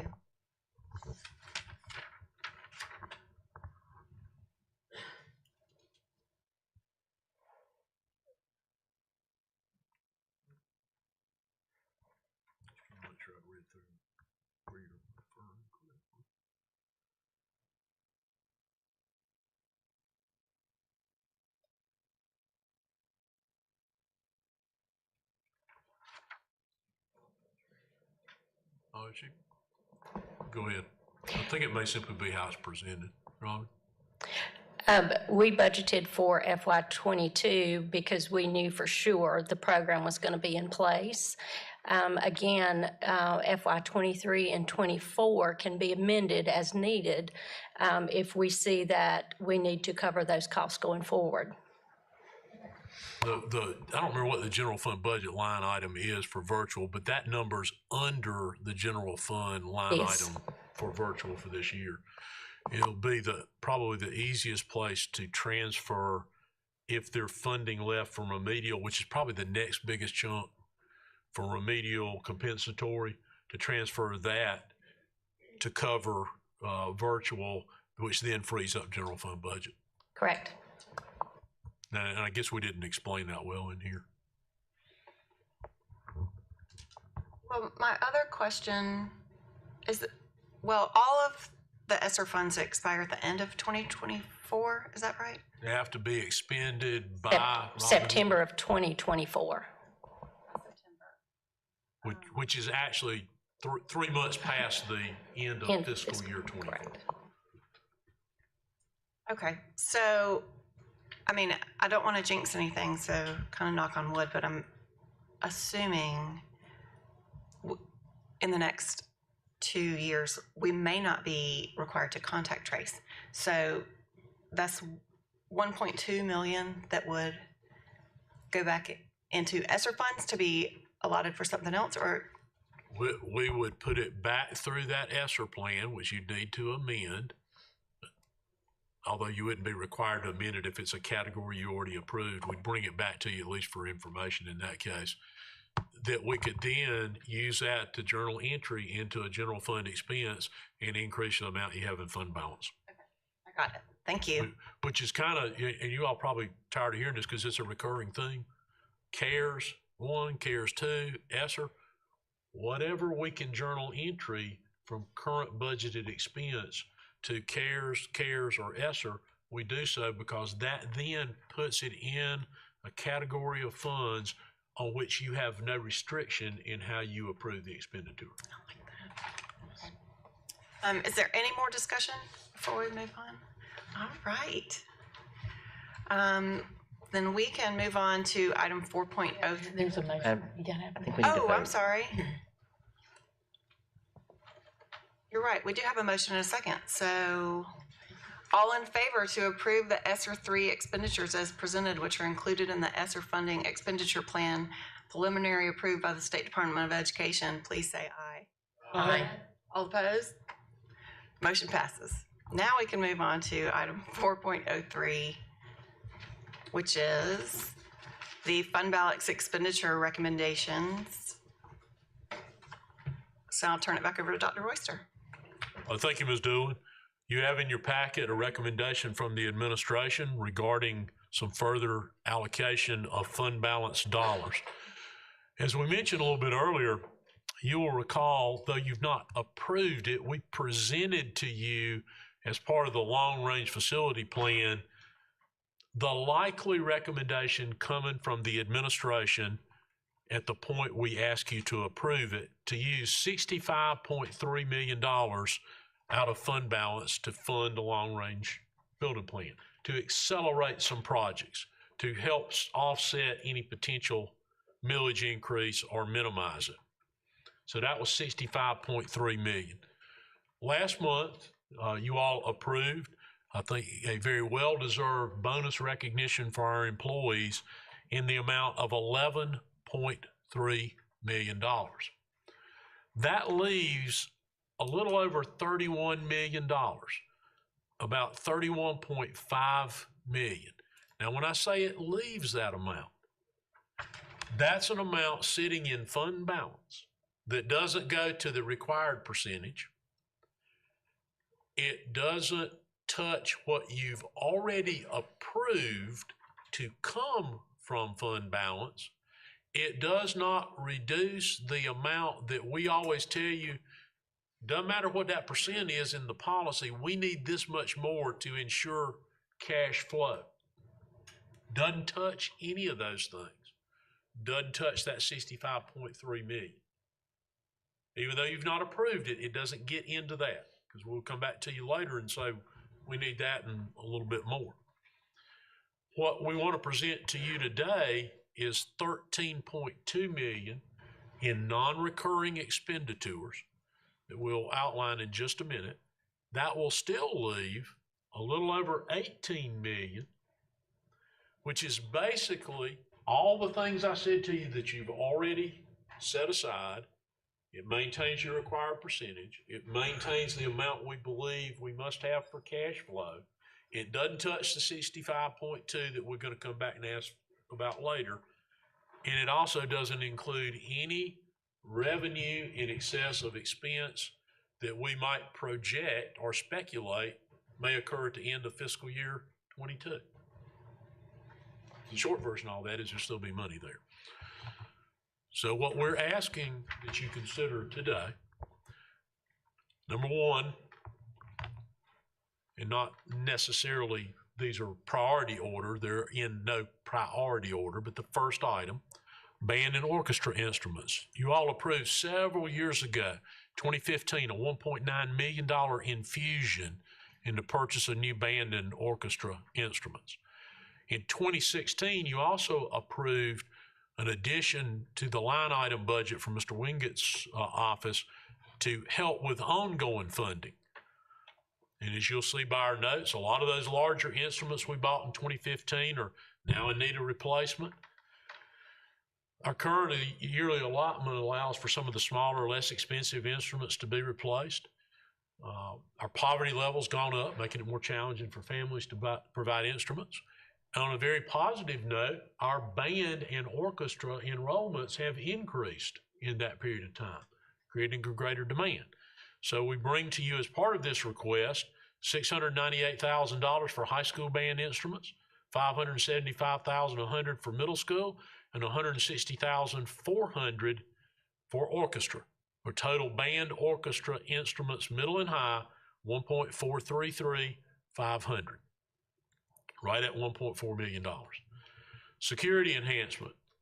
Security Department's requesting $1.25 million for the addition of 268 card readers and 100 access controlled Knox boxes.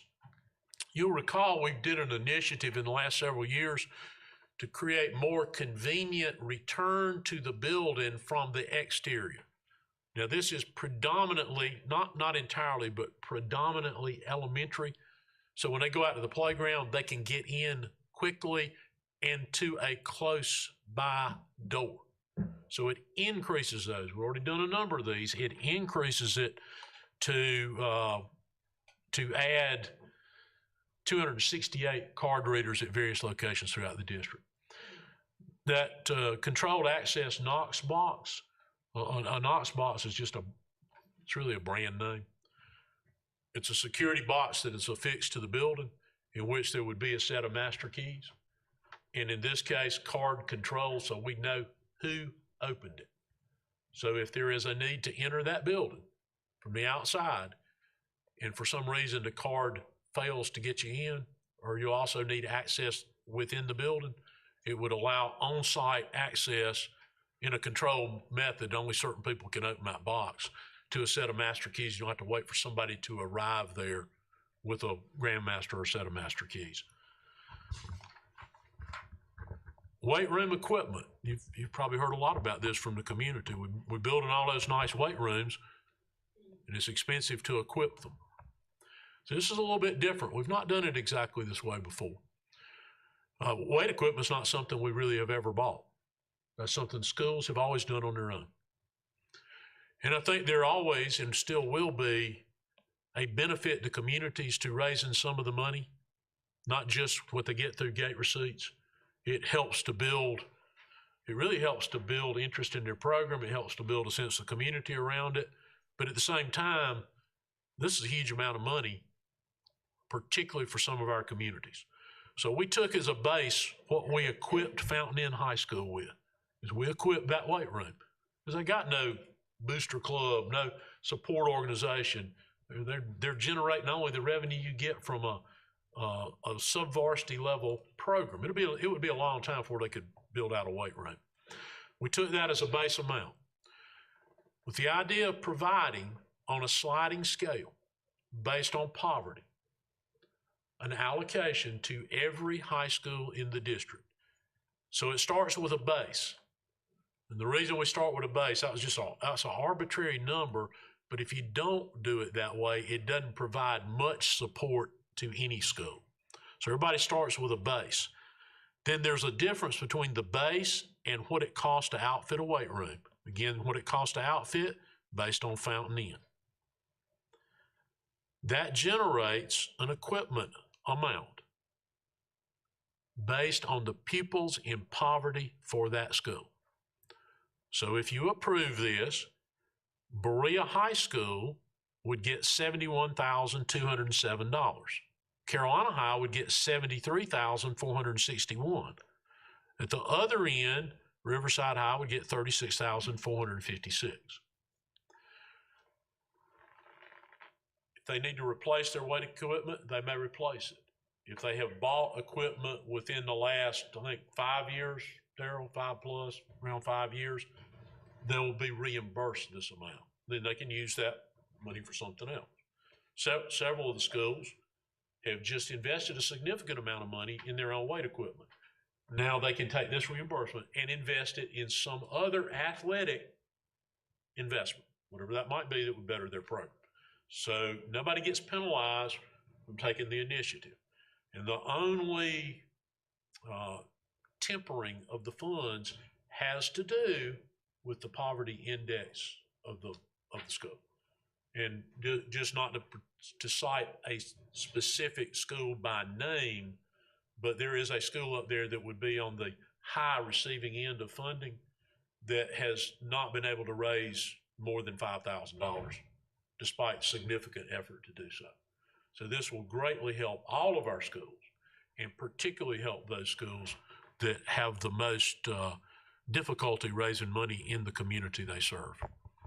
The next item, there are two notes within it, but we're asking to amend the budget to complete the final weight room construction by $3.4 million. Basically, $429,000 goes to fire code requirements, having to do with having to create communications access throughout a building now for fire, which means the installation of radio repeater systems inside the building, not just the weight room, but the rest of the building.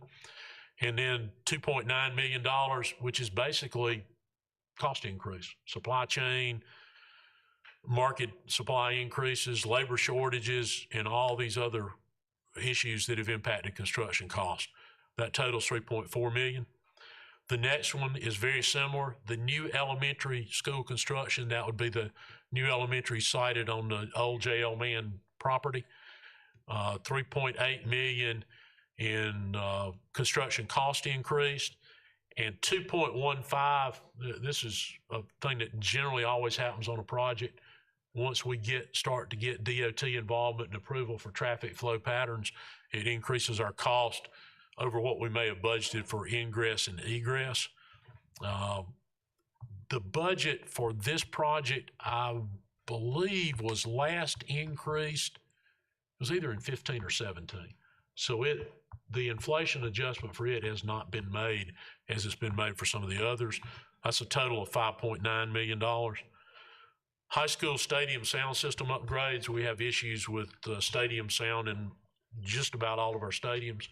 This replaces those based on a study of those systems that was conducted and ensures that sound is appropriately working in those facilities. And I believe, Dennis, Travis, this ensures that they can't be tapped out where they blow out the system. So some of the issues with this were self-induced because they ran up the controls, blew out the system, but this puts a control mechanism in place that prevents that from occurring. You can't play that music, but so loud. And if you go over that amount, blows out the system. All right, so all of those items total 13.2 million additional requests from fund balance, leaving, notwithstanding the 65.3 that we've just talked about before, but still leaving 18.2 million that remains to be accessed, but very likely a significant, if not the entirety of that, you will see when we bring forward to the long-range facility plan. It's probably going to eat up that other 18.2. We've identified 2 projects we didn't have in there and a little bit of a different approach to one. So it's going to move that 65.3 million, or it's going to cause some projects to be pushed out some more. That concludes the administration's presentation. Thank you. Is there a maker of this motion? Yep, Mr. Meek. Thank you, Madam Chairman. The recommended motion coming from the administration I'd like to make, it is to assign $13,213,500 of the general fund balance to fund the non-recurring items as presented. Second the motion. Then I have, Back on second this one. All right, is there any discussion? can I follow up? Yeah, sure. Thank you. I like the way that you are going about funding for the weight equipment. I'm wondering from Mr. Wingate, is the band and the instruments going to be funded that way, or do you have a certain amount that's going out automatically to them?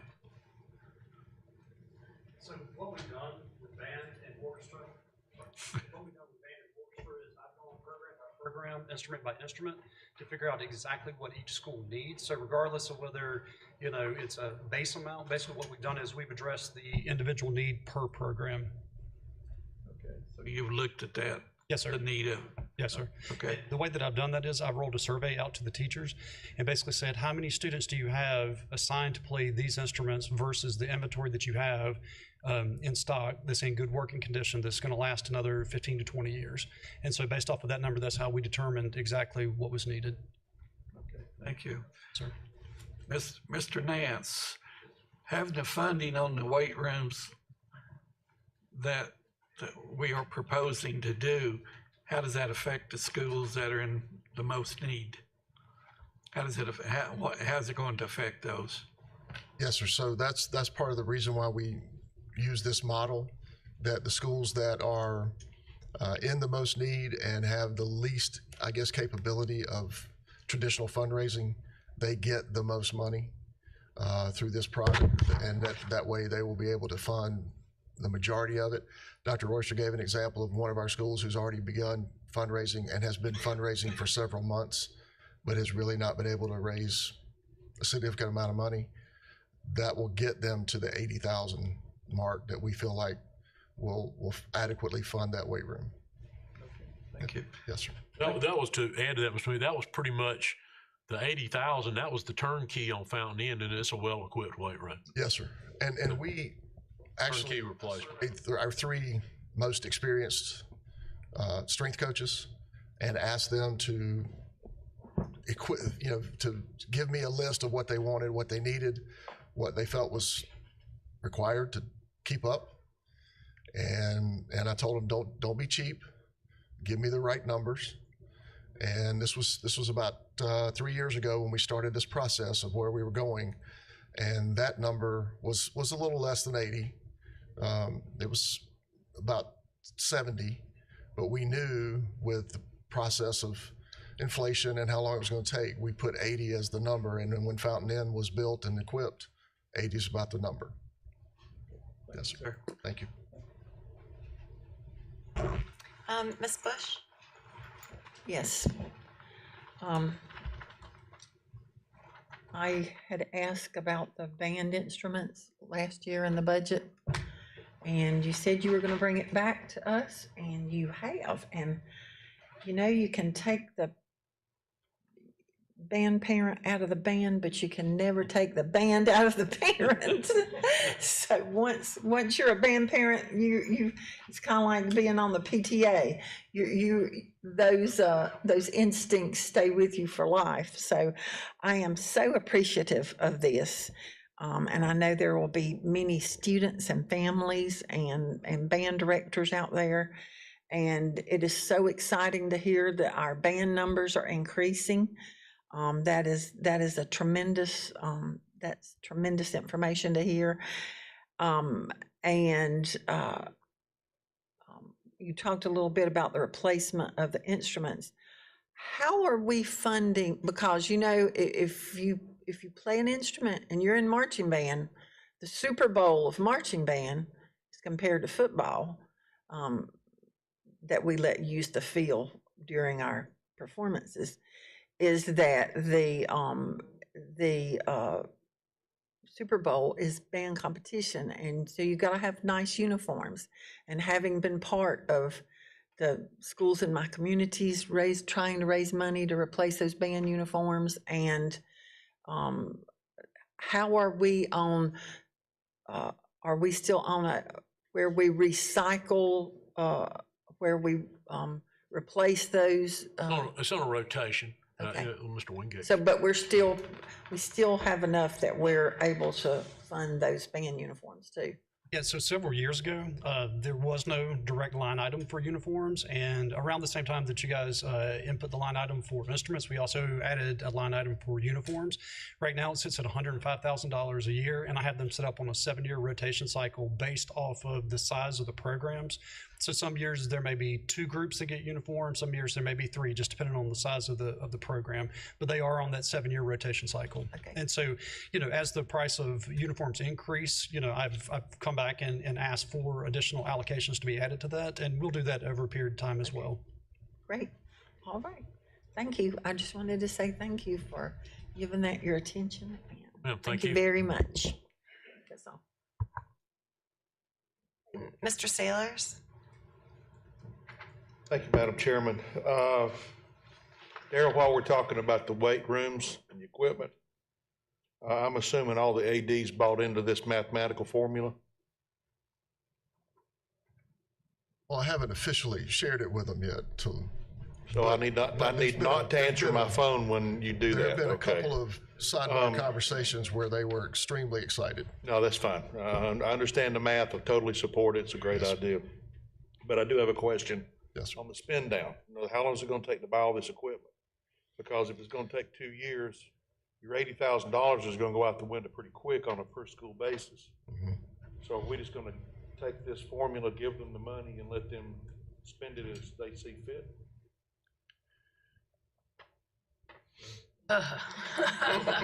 Keep him on the hot seat, Bert. Okay, go ahead. I'm going to relieve the heat from him. And some of them are going to get their money because they already invested in the equipment. Correct. I think the better approach for the rest of it is to get them together, which I'm sure that's probably what Coach Nance had in mind. We don't need this one to buy 10 racks and this one to buy 2 racks. Because if we buy 30 racks, you get a better price. We can get a better price. So I would expect Coach Nance to get them together, come up with a list. Now, some of that stuff they'll want, like, you know, like you can put your logo on some of it. So they'll want to do some things like that. But to buy the stuff in, no pun intended, in bulk, we'll get a better deal for them. They'll get more for their money. Now, some of them are two years out, Jamie, from the facility being completed. That's the last. Spring of '24. 2 and 3. Right, that's the very last very last one, ones. and there's only one in the last cycle, right? I believe there are 2. 2 in the last cycle. Correct. Both of whom have big weight rooms currently. Exactly. So I don't think there's any holdup to moving forward with getting the equipment in a short period of time to either put it in the room they currently have, or they may have to store a little bit of it or take over some other space temporarily. Okay. If I may, one of the options right now, because of what Fountain Inn got, we had a meeting with all our ADs at Fountain Inn to go through the weight room, and they very much like the equipment, the style of equipment. And 3 of in this next phase, the current phase actually, are working with that same vendor to buy the same equipment. My thinking is it's not going to get cheaper. No, it's not. That's why I asked the question. That as this is, if this is approved, that we will go ahead and if those remaining ADs want to purchase the same equipment, that we go ahead and do, as Dr. Royster said, a lot purchase. Each one would be branded per that school, but it would still be a purchase ahead of time, so we're not waiting for 2 more years of, yeah. Okay, thank you. Yes, sir. When it comes to the public address systems in the football stadiums, whoever came up with that idea to move forward on that, I appreciate it. I know 2 or 3 of us on this board have been asking, like Debbie with the band equipment, for some time to try to find the money for it. Every time I go to a football game, it reminds me of the Peanuts cartoon where they're talking on the telephone and it's the wah, wah, wah, and you can't understand a thing, so thank you on that. Back to the weight rooms, though, is the structure. Jamie, there's 9 remaining, am I correct? Okay. 5 of them are currently scheduled for 2022, but do we have any money in the budget that we're looking at today that allows for a contingency for additional costs over the next 2 years? We've already taken that into consideration, and that's the ask that you have before you now. We've, through the design build process, we've been able to actively pursue pricing on the remainder of the work. So we've already got partnerships, we've got trade partners and subcontractors that are already in the process from the previous builds. And because we've got a prototypical product that we're just site adapting, right, we're able to go ahead and project out and get some of those commitments early. One of the things that this will enable us to do is go ahead and start executing some of our pre-purchasing options, because as you're quite aware, there are already announcements in the field that say more increases are coming, and they're coming very soon. So that's why we're asking. Well, since we're talking about price contingencies and overruns, let's talk about the new elementary school for a minute. You've got on this $50,350,000 as the revised budget. That includes an additional 10% contingency. Am I correct? Am I reading that right? You are reading that correct. What's the square footage of that building? We're at 120,000 square feet. Okay. Is that $50,350,000 going to be the GMP? We would anticipate that to be the all-in number.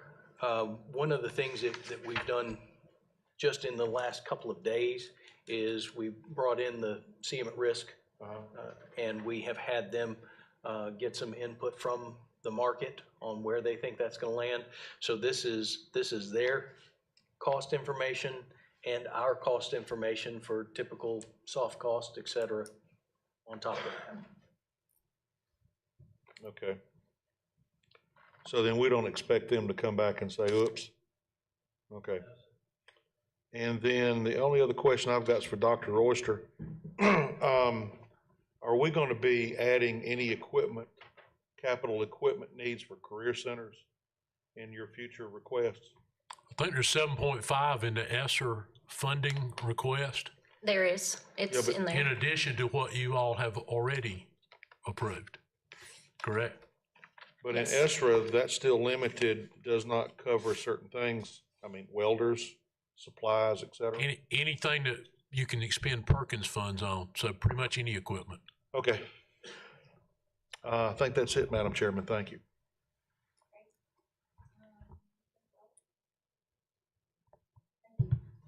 I was also super excited to see the band equipment come back around, and really excited about the increase in the enrollment. I know you guys have worked really hard. What I heard you say, because I was going to ask some of the same questions Ms. Bush had, what I heard you say is, from a standpoint of uniforms, even with the increase in the size of the programs, you still feel like you've got money to be on an adequate rotation with buying new uniforms for the band. Yeah, so to this point, I've always had a little bit left over at the end of each year with the uniform purchase.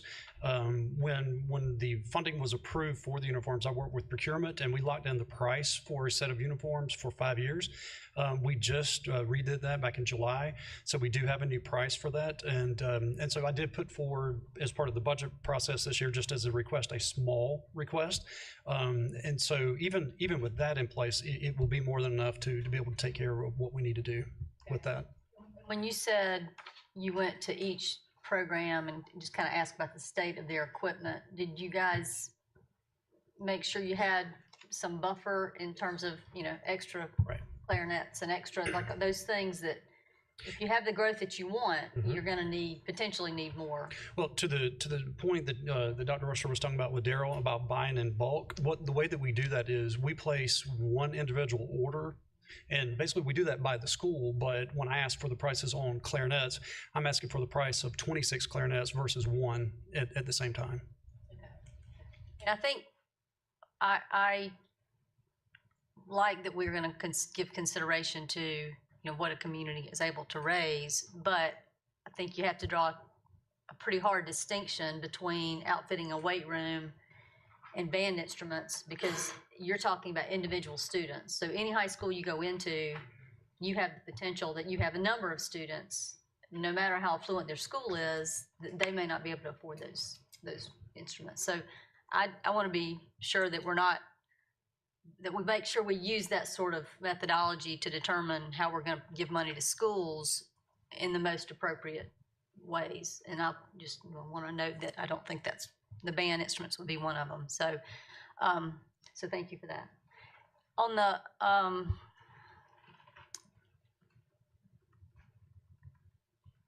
so weight room, when I think I heard you say the weight rooms, every weight room now, same square footage in every high school? There is a minimum, it might vary a few square feet at each place based on how they're able to lay it out for that particular school. But the base is 5,600. Am I right, Jamie?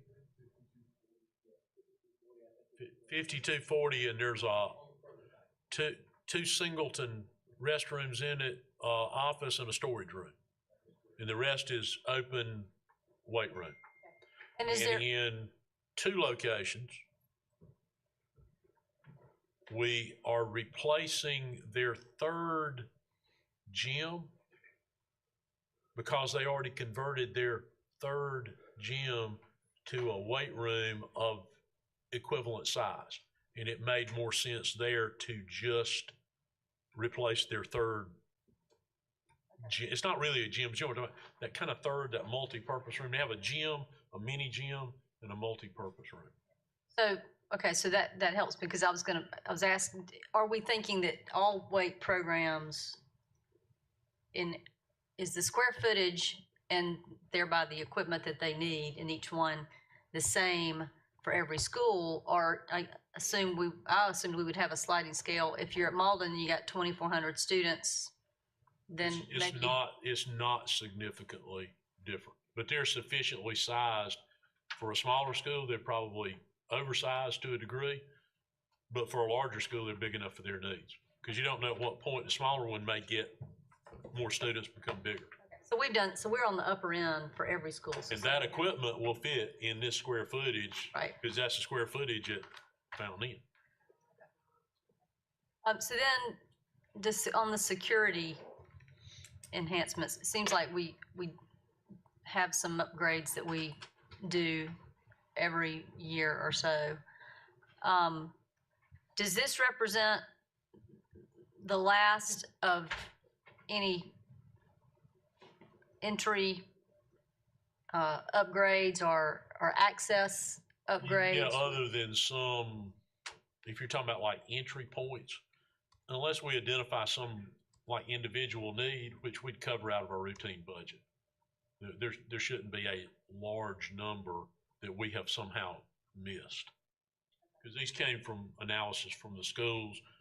Travis and his folks would have gone out and looked at it to see, yeah, you need one there, to confirm it. And the idea is we're gonna have card readers on every exterior They're still door? not on every exterior door. That's the question. Travis, on average, say an elementary school, how many entry points might they have?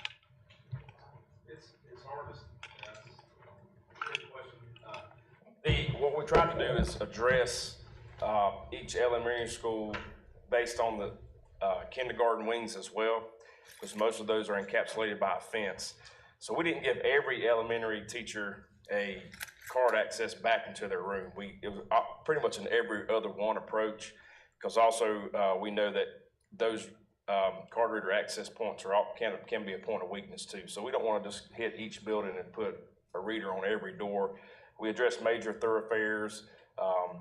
Again, elementary schools where the kids could get back in easily, and then middle and high school, same approach. Where do the kids go out at lunchtime? Where's the major thoroughfares? Where do we have a problem during fire drills where they need easier ingress back into the building? We talk to administration, talk to plant engineers. When you have a drill, where do you exit the building? Where do you enter the building, and address the needs in that way?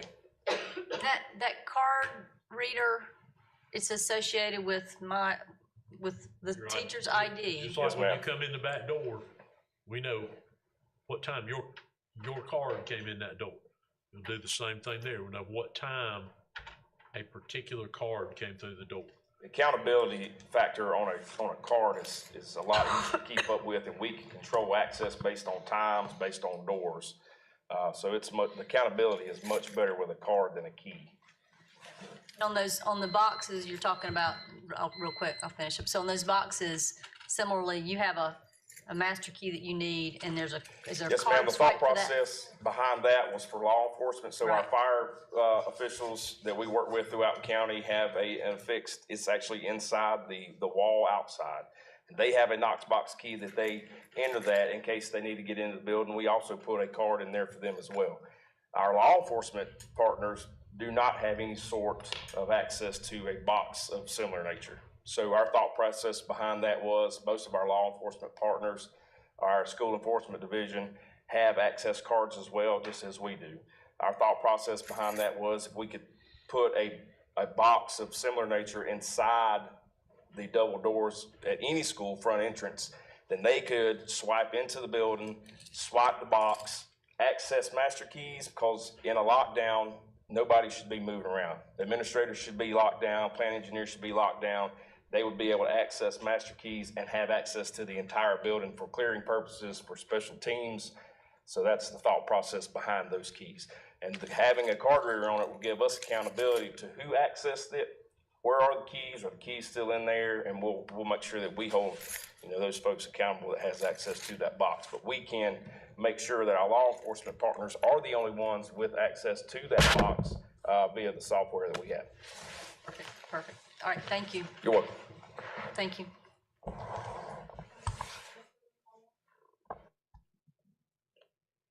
Thank you. I, along with the school communities, very appreciative of y'all equipping these new additions that we have. I wanted to ask, like the plan that he has for replacing the band uniforms and the instruments, will we have the same type of plan? Because I know it's gonna be wear and tear on the equipment, because I see that this is only a one-time cost, are we gonna need to make this a recurring, like he has a 7-year plan? Currently, there is no plan for that. Schools have the ability, I think, to maintain it, maintain the equipment and clean the equipment. There's sometimes they need to replace the cover of the benches, and they may need to paint from time to time. But the type of equipment we're buying now, the high contact areas where bars contact the cages and things like that, where in our old days it was metal on metal, it's now metal on rubber. It's almost like a rhino lining like you'd put in the back of a pickup truck or something like that, so that it doesn't do as much damage to the equipment, doesn't scratch the paint and things like that. Much longer lasting type of materials. And a lot of the weights are actually rubber now. They're not metal, so they don't rust. It's a much better product that we're thinking. There's nobody sitting around in here, Daryl, that would still be around at whatever point that weight equipment wears out. It'll be, yeah. Okay. Yeah, that's what I want wanted to say to it's know. like 100-year life, but it may not be 100. It's Okay. It's a pretty long lifetime. You can Long replace life. certain pieces, and you could sandblast certain pieces and repaint them. That's what we've been doing in the past at a school cost. What we're buying now is a significantly better product. It should last well beyond our time. 50 years maybe. Yeah. But you still got to do stuff to it from time to time. You still have to maintain it. They still especially reupholstering the benches and so So only the high schools have the weight rooms, right? Yes, ma'am. Now, a number of middle schools have taken some of their, if they have an excess room, and have created a fitness room. Some of the middle schools have adjacent rooms to their gymnasiums that were open rooms or extra rooms. They've created a fitness room, but it's very limited actual weight equipment in there. I would like to suggest that whenever we build a new addition, that this is included in the price and in the additions, because it wasn't included this time, and that's why we're going through this. So I would like to see that done. If we build a new school or build additions to schools, whether we have to have this type of thing. Now, we build a new school, we do outfit it. We outfitted and paid for Fountain Inn. You may recall, now it's been a while back, we started these weight rooms on a 10-year rollout because that was the money we had to do the construction. And we were able to roll them back to a much shorter time frame. So some of this is governed by the availability of funds. So once these schools come to their lifespan, like when we go back into another BEST program, if we do, this should be included. Thank you. One would hope, but I think that, number one, I would hope we never get to the point that it requires a BEST program. Because you all have invested significantly in maintaining what we have. Part of the reason for BEST was lack of investment in maintenance. Just straight up lack of investment in maintenance. Not something people like to talk about, not popular to raise taxes to do that, but if you don't pay on the front end, you're going to pay even more on the back end. So hopefully we have positioned ourselves in the future not to run out at the same time. And that we believe that with the replacement cycle we have on significant building systems, that by replacing them on a cycle, they're not going to all die at once, even though BEST was built basically inside 5 years with the bulk of them inside 3. Would hope we don't get to that point again, but we have to continue to focus on maintaining the facilities we have and replacing things in a timely manner. And the thing that most contributes to cost at the end is deferred maintenance. It's easy to defer it, but you're going to pay a whole lot more down the road somewhere.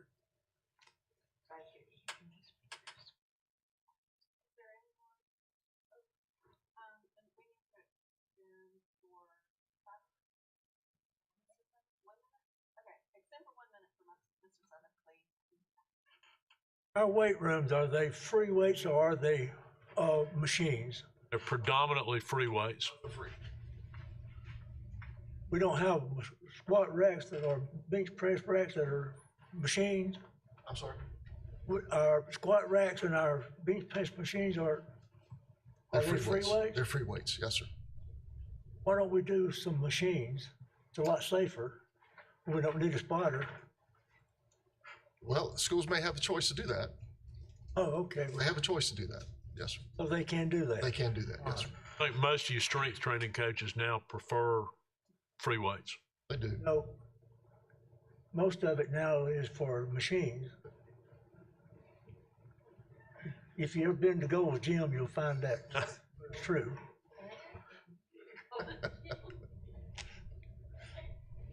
No, the only thing is with these squat racks, you know, you gotta have 2 spotters. And if I'm trying to squat 300 pounds, if I got a machine, I'll a lot less chance of getting injured. I'm going with you to Gold's if you're squatting 300, Mr. Sutton. I'm going with you. You can squat 300, you probably don't need a spotter. I'm not talking about me. Mr. Sutton, do you have anything on? No, ma'am, I do not. Is there any more discussion? All right, there's a motion on the table, so all in favor, please say aye. Aye. All opposed, say no. Motion carries, and that concludes the administration portion of this meeting. Thank you, Mr. Dillon. Next item on the agenda is buildings and ground. Dr. Stiles. Yes, thank you, Chairman Meeks. We're moving into building and grounds. Item 5.01, facilities project report is for information only. Dr. Royster. Don't have any particular item there to highlight. Mr. Benton's here, can answer any question you might have if you see something on there that you have a question about. Dr. Stiles. Thank you. Jamie, since we're talking about weight room additions, let me ask a couple of questions related to Eastside. It's my understanding that if you're facing the front of the building, their facility is going to go on the far right side, on the side of the campus where the tennis courts are. Am I correct? If you're facing the front of the building, there are 2 options that would put the weight room on the right side of the building. One that would be approximately where the current band practice area is, and then one that is down below that, that's more adjacent to the athletics area. Don't put us in a box of having to defend that one with the band parents. Okay. What's the setback on the building, the space between the buildings? I believe that our minimum is 20 feet at any point, but we do have the architects looking at how we can wrap the shape that we've got around that corner of the building. In either case, even if they get it closer to the structure, they still got to move the bus loop? Right, that is correct. If we do not go up into the flat area that is the band practice area, then we are impacting the bus loop. That is a correct statement. Using that example as the preferred option, could you let us know at some point in time what the cost of relocating that bus loop is going to be? Absolutely, I can break that out. Thank you. Any other questions or comments? That concludes building and grounds. So Chairman Meeks, I turn it back over to you. Thank you, Dr. Stiles. Need a motion to adjourn? Have a motion and a second. Any discussion? Hearing none. All in favor, say aye. All opposed, say no. We're adjourned.